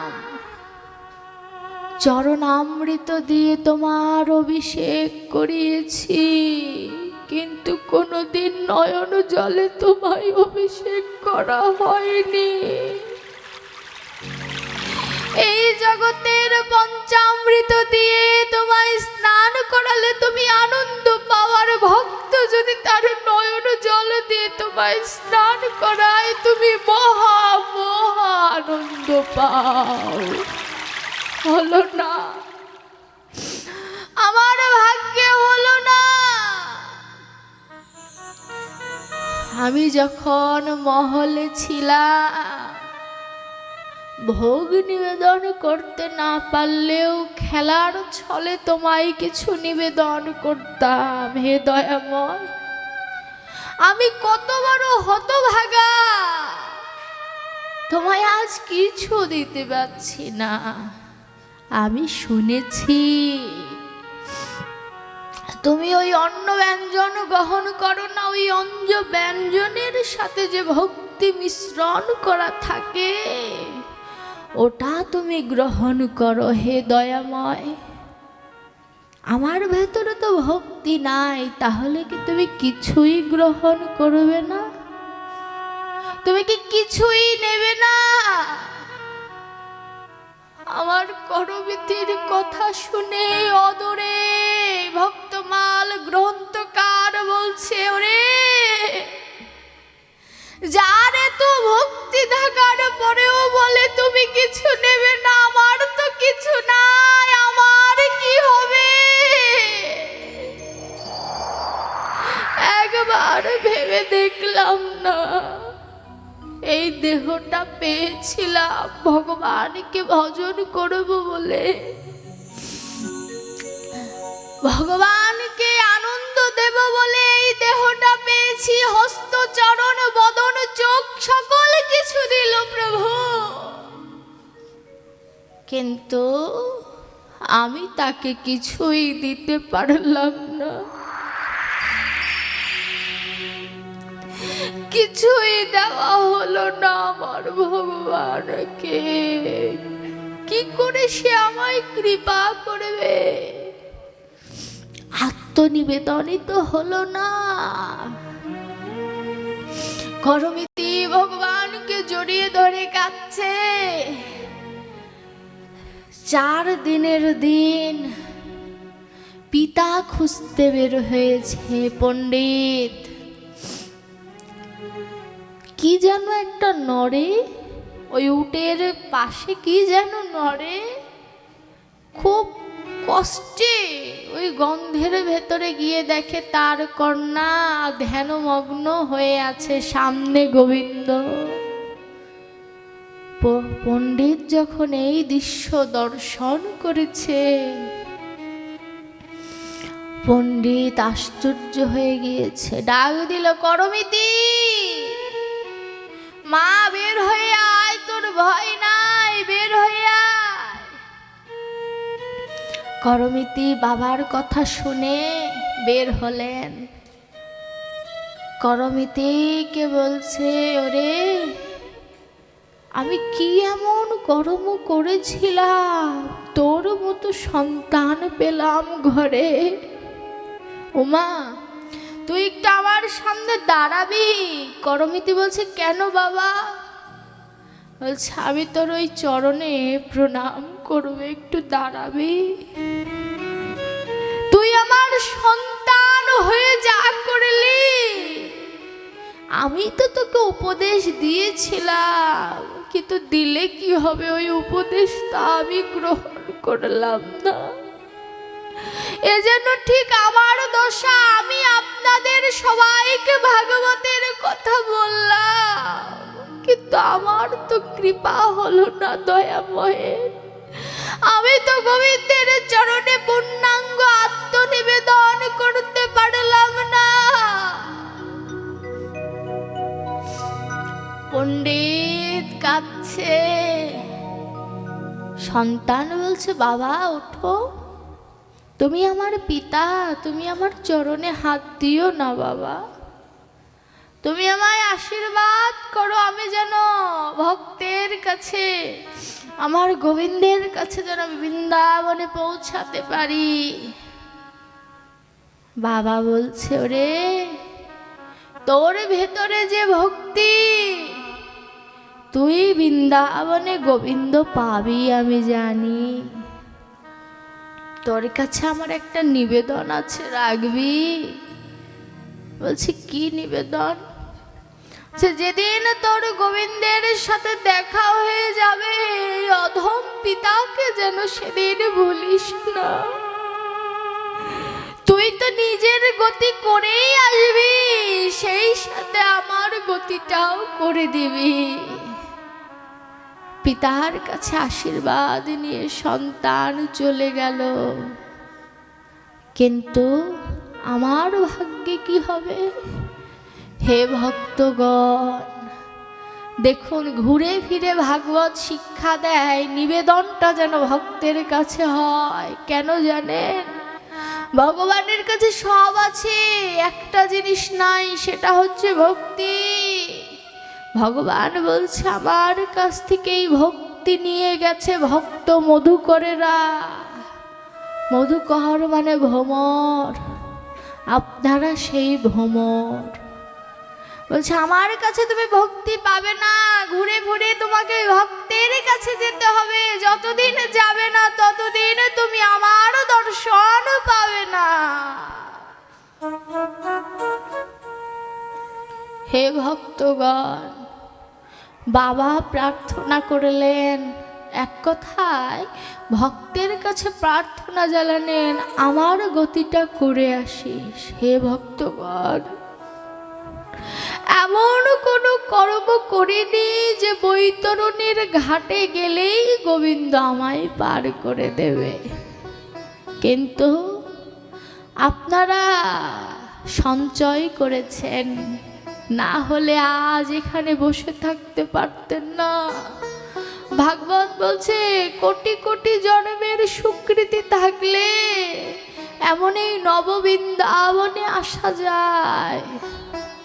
হে ভক্তগণ, যেদিন আপনারা বৈতরণীর ঘাটে ওই নৌকায় পার হয়ে যাবে, আমি তো অদূরে দাঁড়িয়ে থাকবো, আমায় ভুলে যায়েন না। সেদিন আমায়ও একটু পার করে দিয়ে, যদি আমায় পার করতে মন না চায়, একে একে সবাই একটু চরণ ধুলি আমার মাথায় দিয়ে যেও গো, যেন ওই চরণ ধুলি নিয়ে যেন আমি আবার এই মানব কুলে জন্ম নিয়ে তোমাদের ভজন করতে পারি।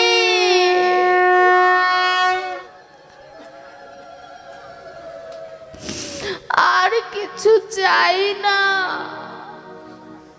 এই অনিত্য সংসারে যাওয়ারই বাকি আছে, সবই তো একদিন চলে যাবে, কিছুই থাকার নয়। সুখ চাইব, চলে যাবে, দুঃখ পাবো, আবার ঘুরে ঘুরে ঘুরে সুখ আসবে, কষ্ট আসবে, যন্ত্রণা আসবে, কিন্তু হে ভক্তগণ, ওই বৈতরণীর ঘাটে কয়বার ভগবান দয়া করবে? প্রতিবার তো দয়া করবে না গো। হে ভক্ত, এই দেহটা একটি ভাঙা নৌকার মতো। নৌকা যদি ভাঙা থাকে, নদীর জল যেমন নৌকায় উঠে যায়, আমার এই দেহটা মায়া নামক সংসারের মধ্যে ভাসমান অবস্থায় আছে। মায়ার জল নৌকার ওই ভাঙা ছিদ্র দিয়ে ভিতরে ঢুকছে। আপনারাও নৌকার মধ্যেই আছে। ভক্তের নৌকাটাও ভাঙা থাকে, কিন্তু ভক্তের নৌকাটা ভক্তি সমুদ্রে ভাসে। ভক্ত চায় যে ওই ভক্তি সমুদ্রে যেন ডুবে যায়, আর আমার মতো নরাধমের নৌকাটা মায়া নামক নদীতে ডুবে যায়। হলো না, কৃপা হলো না আমার প্রভুর। এটা যদি বলি তবু ভুল হয়ে যাবে, কারণ আমার ভগবান এতটা করুণাময়। তিনি ত্রেতা যুগে রাজার ঘরে এলেন, দ্বাপর যুগে রাজার ঘরে এলেন, এবার আর রাজার ঘরে আসেনি কেন? কাঙাল হয়ে কি আমার ভক্তরা ভগবানকে ডাকতে পারবে কিনা? কাঙাল হয়ে যে আমার ভক্তরা ডাকে তার কতখানি কষ্ট হয়, এটা অনুভব করার জন্য আজ আমার ভগবান কাঙাল হয়ে এসেছে। চৈতন্য চরিতামৃত বলছে, ও দয়াময়, কোথায় তোমার হাতের বাঁশি, কোথায় তোমার মুখের হাসি, কোথায় তোমার রাধা পিয়ারি? চোর স্বভাব তোমার কোথায় গেল? চাতুর চিকুর কেশ তব গেল কোথায় হেন? মাথা মুন্ডন তব বদনে দেখি, কেন এলে এমন করে? ধুলাই গড়াগড়ি দাও তুমি রাধে বলে, কেন তুমি এলে ধরা ধামে?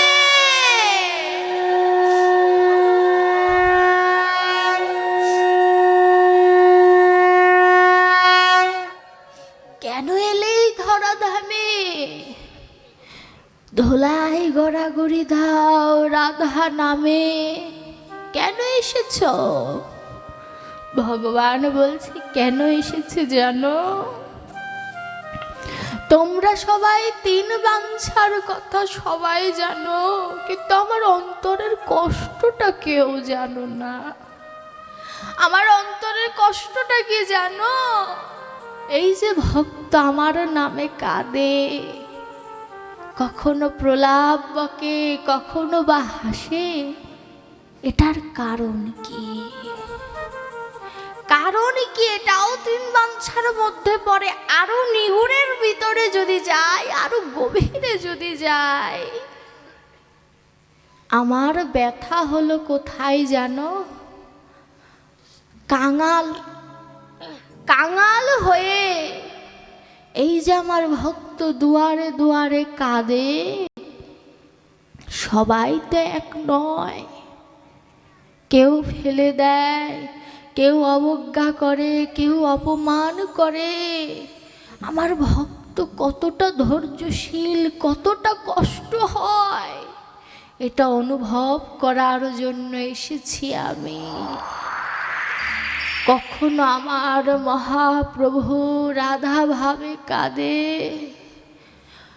সখীদের ডাকে, ও ললিতা, ও সখী আয় রে আমার কাছে।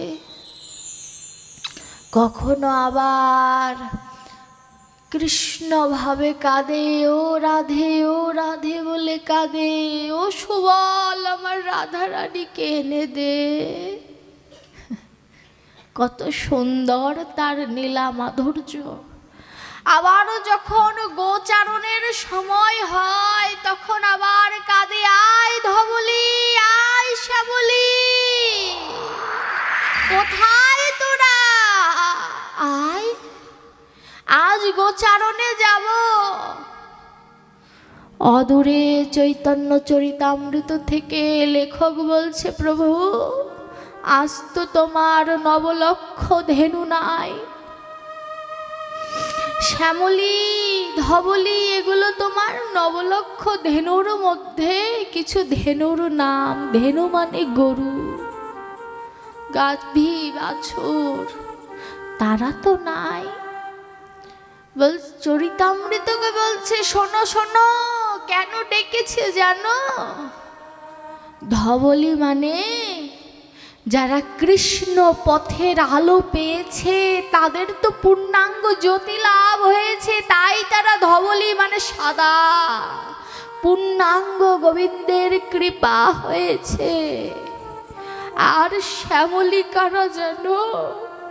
আমার মতো কলিহত জীব যারা, যাদের জীবনটা অন্ধকারে পরিপূর্ণ। তাই তো আমি শ্যামলী ধবলী বলে ডেকেছি, যেন ভক্ত অভক্ত সবাই আমার ডাক শোনে। যাদের কান আছে, শোনার মতো কান যাদের আছে, কানটা পেতে দাও একবার। এখনো আমার ভগবান শ্যামলী ধবলী বলে ডাকছে, শুনতে পেলাম না। চৈতন্য চরিতামৃত আবার বলছে, দয়াময় তুমি বৃন্দাবনে গোচারণের সময় বাঁশি বাজিয়ে তাদেরকে ডেকেছ, আজ তো তোমার বাঁশি নাই। আমার মহাপ্রভু বলছে, আমি আমার বাঁশিকে কণ্ঠে ধারণ করে এসেছি। বাঁশির সুর যদি কারোর কর্ণে নাও পৌঁছায়, একবার যদি কেউ কান পাতে, আমার মহাপ্রভু আজ ভক্তদের ডাকে, ওরে ভক্ত আমার বুকে আয়, একবার কৃষ্ণ নামে কাঁদ। দেহে যখন বল থাকবে না, তখন আমার কথা ঠিকই মনে পড়বে, কিন্তু তখন কৃপা হবে না। শাস্ত্র বলছে, শিশু বয়সে কৃষ্ণ ভজে, কৃষ্ণ পাওয়ার আসে। যৌবন বয়সে কৃষ্ণ ভজে, কৃষ্ণ আসে কি বা না আসে। বৃদ্ধ বয়সে কৃষ্ণ ভজে, যমেরও তরাসে। অর্থাৎ শিশুকালে যারা কৃষ্ণ ভজে, শিশুর মতো মন লিয়ে যে কৃষ্ণ ভজে, কৃষ্ণ তারে নাহি ত্যাজে। শিশুর মতো মন নিয়ে ভগবানকে ডাকতে হবে। আবার যৌবন বয়সে, যে বয়সটা চলে আমার, এই বয়সে যদি কেউ কৃষ্ণ ভজে, তবু আসার সম্ভাবনা কিছুটা কিছুটা থাকে। কিন্তু বৃদ্ধ বয়সে কৃষ্ণ ভজলে সবাই তখন যমের ভয়ে কৃষ্ণ ভজন করি, ওই ভজনে লাভ নাই। যদি ভজন করতে হয়, তবে যা যাওয়ার গেছেই চলে, খেদ করিস না আর তা বলে। যা চলে গিয়েছে কোটি টাকার বিনিময়েও কিন্তু আর ফেরত পাওয়া যাবে না। তাই যেটুকু আছে, এটুকু নিয়ে গোবিন্দের কাছে যেতে হবে।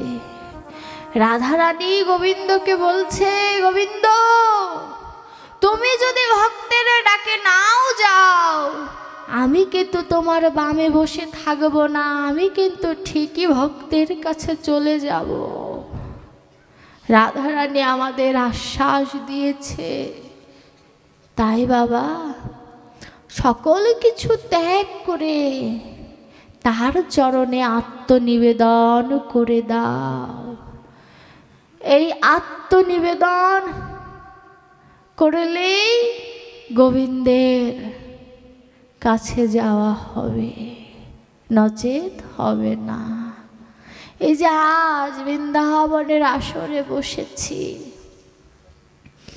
যারা মন দিয়ে অন্তর দিয়ে যারা পাঠ শ্রবণ করেছেন, কোথা দিয়ে সময় কেটে গেছে বলতে পারবেন? আমি বক্তা হিসেবে ভালো না হতে পারি, কিন্তু আমার মুখের যে কথা, এটা তো গোবিন্দের কথা, ভক্তের কথা। গোবিন্দের কথা, ভক্তের কথা কোনোদিন পুরানো হয় না। নবীন কিশোরের কথা নবীনই থাকে, নতুনই থাকে সর্বদা। যারা মূর্খ তারা বলে যে তো পুরাতন কথা। পুরাণ বলে কোনো কথা নাই সনাতনের মধ্যে। যা পুরাণ তাই নব, নতুন রূপে সঞ্চারিত হয়। তাই ধর্মের প্রতি বিশ্বাস রাখতে হবে, বেদের প্রতি বিশ্বাস রাখতে হবে, গীতার প্রতি বিশ্বাস রাখতে হবে। বেদে যার বিশ্বাস আছে তার ভগবানের প্রতি বিশ্বাস আছে, যার গীতার প্রতি বিশ্বাস আছে তার ভগবানের প্রতি বিশ্বাস আছে, যার ভাগবতের প্রতি বিশ্বাস আছে তার ভগবানের প্রতি বিশ্বাস আছে। যার নাই সে এখনো এই পথে আসতে পারে নাই। ভজন জিনিসটা মুখের কথা নয়, মুখের কথায় হয় না ভজন। ওরে পাপিষ্ঠের দল, ভজন ভজন করো সবাই, ভজন কাহাকে বলে জানো কি তা মন? এত সহজ নয়। ভজন করি ভজন করি এটা বলাও অপরাধ। ডক্টর মহানামৃত যে বলছে গোপনে যে গোবিন্দ ভজে সেই তো গোপী। এত শাস্ত্র লিখেছে, এত লেখক, কোন বইয়ে পাবেন কোন ভজনের দ্বারা গোপী গোবিন্দ পেল, কোন ডাকে গোবিন্দকে পেল?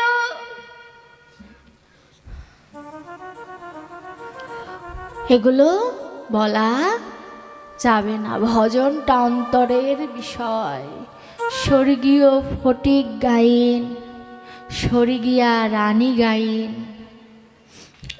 স্বর্গীয়া রানী গাইনের মৃত্যু 8 জানুয়ারি, আমার দিদা 9 জানুয়ারি মারা গিয়েছে, একদিন আগে। যারা মৃত্যুবরণ করে তাদের দেহটা সমাপ্ত হয়ে যায়, আত্মার হয় না। মা বাবা বেঁচে থাকে তার সন্তানের দ্বারা। সন্তান যদি কৃষ্ণ ভক্ত হয় তবে এই নববৃন্দাবন সাজানো কিন্তু সম্ভব। অর্থ থাকলে কোনোদিন বৃন্দাবন সাজানো যায় না। অর্থ অনেকেরই থাকে, অনেকে বৃন্দাবন সাজানোর সাহসই পায় না। আবার অনেকের অর্থ থাকে না, মন থাকে, ওই মনের জোরে তারা বৃন্দাবন সাজিয়ে ফেলেন। সুযোগ্য সন্তান এই ধরাধামে রেখে গেছেন, যে সন্তানেরা সাধু গুরুর আশীর্বাদ নিয়ে, পিতামাতার আশীর্বাদ নিয়ে এই নববৃন্দাবন সাজিয়েছে। ঘরের সামনে লিখেছে মা বাবার আশীর্বাদে। আমি আমার বয়সে এমন লেখা কোথাও দেখি নাই। তাই সন্তানদের আশীর্বাদ করবেন। যে সন্তান তার পিতামাতার আদর্শ মনে রাখতে পারে তার ভেতরে ধর্মের ত্রুটি থাকতে পারে না। তাই হে ভক্তগণ, আপনারা আশীর্বাদ করবেন। এই বছরের ন্যায় প্রতি বছর বছর যেন এমন করে সাধুর বৃন্দাবন তৈরি করতে পারে আপনাদের আশীর্বাদ নিয়ে। তার পিতা মাতার জন্য আশীর্বাদ করবেন, তারাও যেন গোবিন্দের চরণ লাভ করে। এটা সর্বদা আশীর্বাদ করবেন। রাত গভীর হয়েছে, আঙ্কেল মহোদয় বলেছে বিশ্রামে রেখে দেওয়ার জন্য।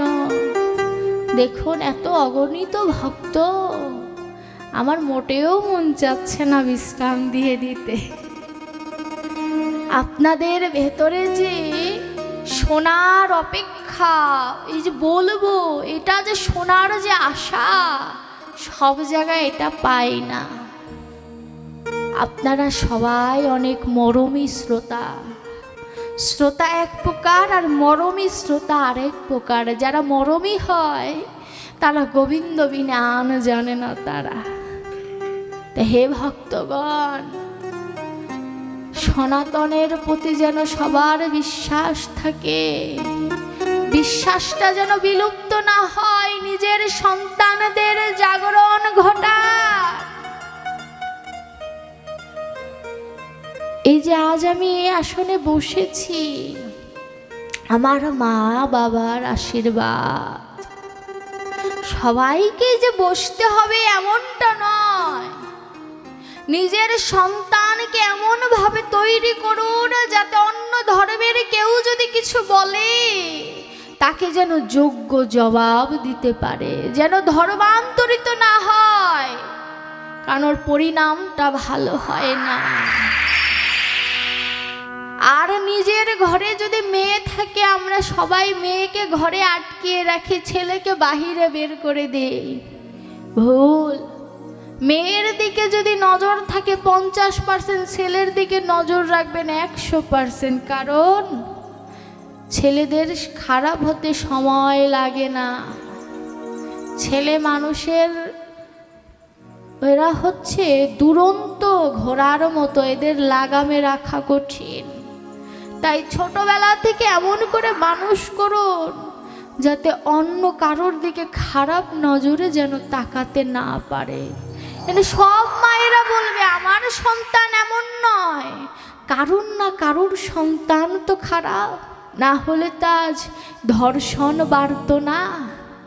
আপনার না হোক আমার, আমার না হোক আরেকজনের, কারুর না কারুর মা, কারুর না কারুর সন্তান, কারুর না কারুর ভাই, তারাই তো ধর্ষণ করে। পেল কোথায় এই শিক্ষাটা? বাবা মার ভালোবাসা স্নেহ থাকবে, শাসনও থাকতে হবে। পরে হাহাকার করে লাভ নাই। জীবনটা বড় কষ্টের। এই জীবনটা কষ্টের। কখন কষ্টের জানেন? এই দেহটা পাওয়ার পরেও পূর্ণাঙ্গ ভজন যদি না হয়। আজই এর জন্য আপনারা সবাই নিজেদের দিকে লক্ষ্য রাখবেন, সবাই ভজনে থাকবেন। আগামীকালকে থেকে কীর্তন শুরু, আপনারা সবাই শ্রবণ করবেন। আর ভাগবত শ্রবণ করলে বিশ্রাম অন্তের কীর্তন শুনতে হয়। আপনারা বিশ্রাম কীর্তন শুনবেন, তারপরে উঠবেন। আমার সাথে যদি কারোর যোগাযোগ করার প্রয়োজন থাকে, আমার মায়ের কাছে ভিজিটিং কার্ড রয়েছে। হরি বল। আমার নাম আদ্রিতা চক্রবর্তী ইচ্ছা। আমার বাড়ি ধামরাই, ঢাকা। আমি মেডিকেল ফার্স্ট ইয়ারে পড়ি। আর জীব নিত্য কৃষ্ণ দাস, এটাই পরিচয়। হরি বল। আর প্রসাদের ব্যবস্থা আছে, আপনারা সবাই প্রসাদ গ্রহণ করবেন। ভাগবত শ্রবণ করলে মাধু করে দান করতে হয়, আপনারা সবাই মাধু করে দান করবেন। হরি বল। জয় জয় ভাগবত দিব্যানন্দে গৌর হরি বল। হরি বল।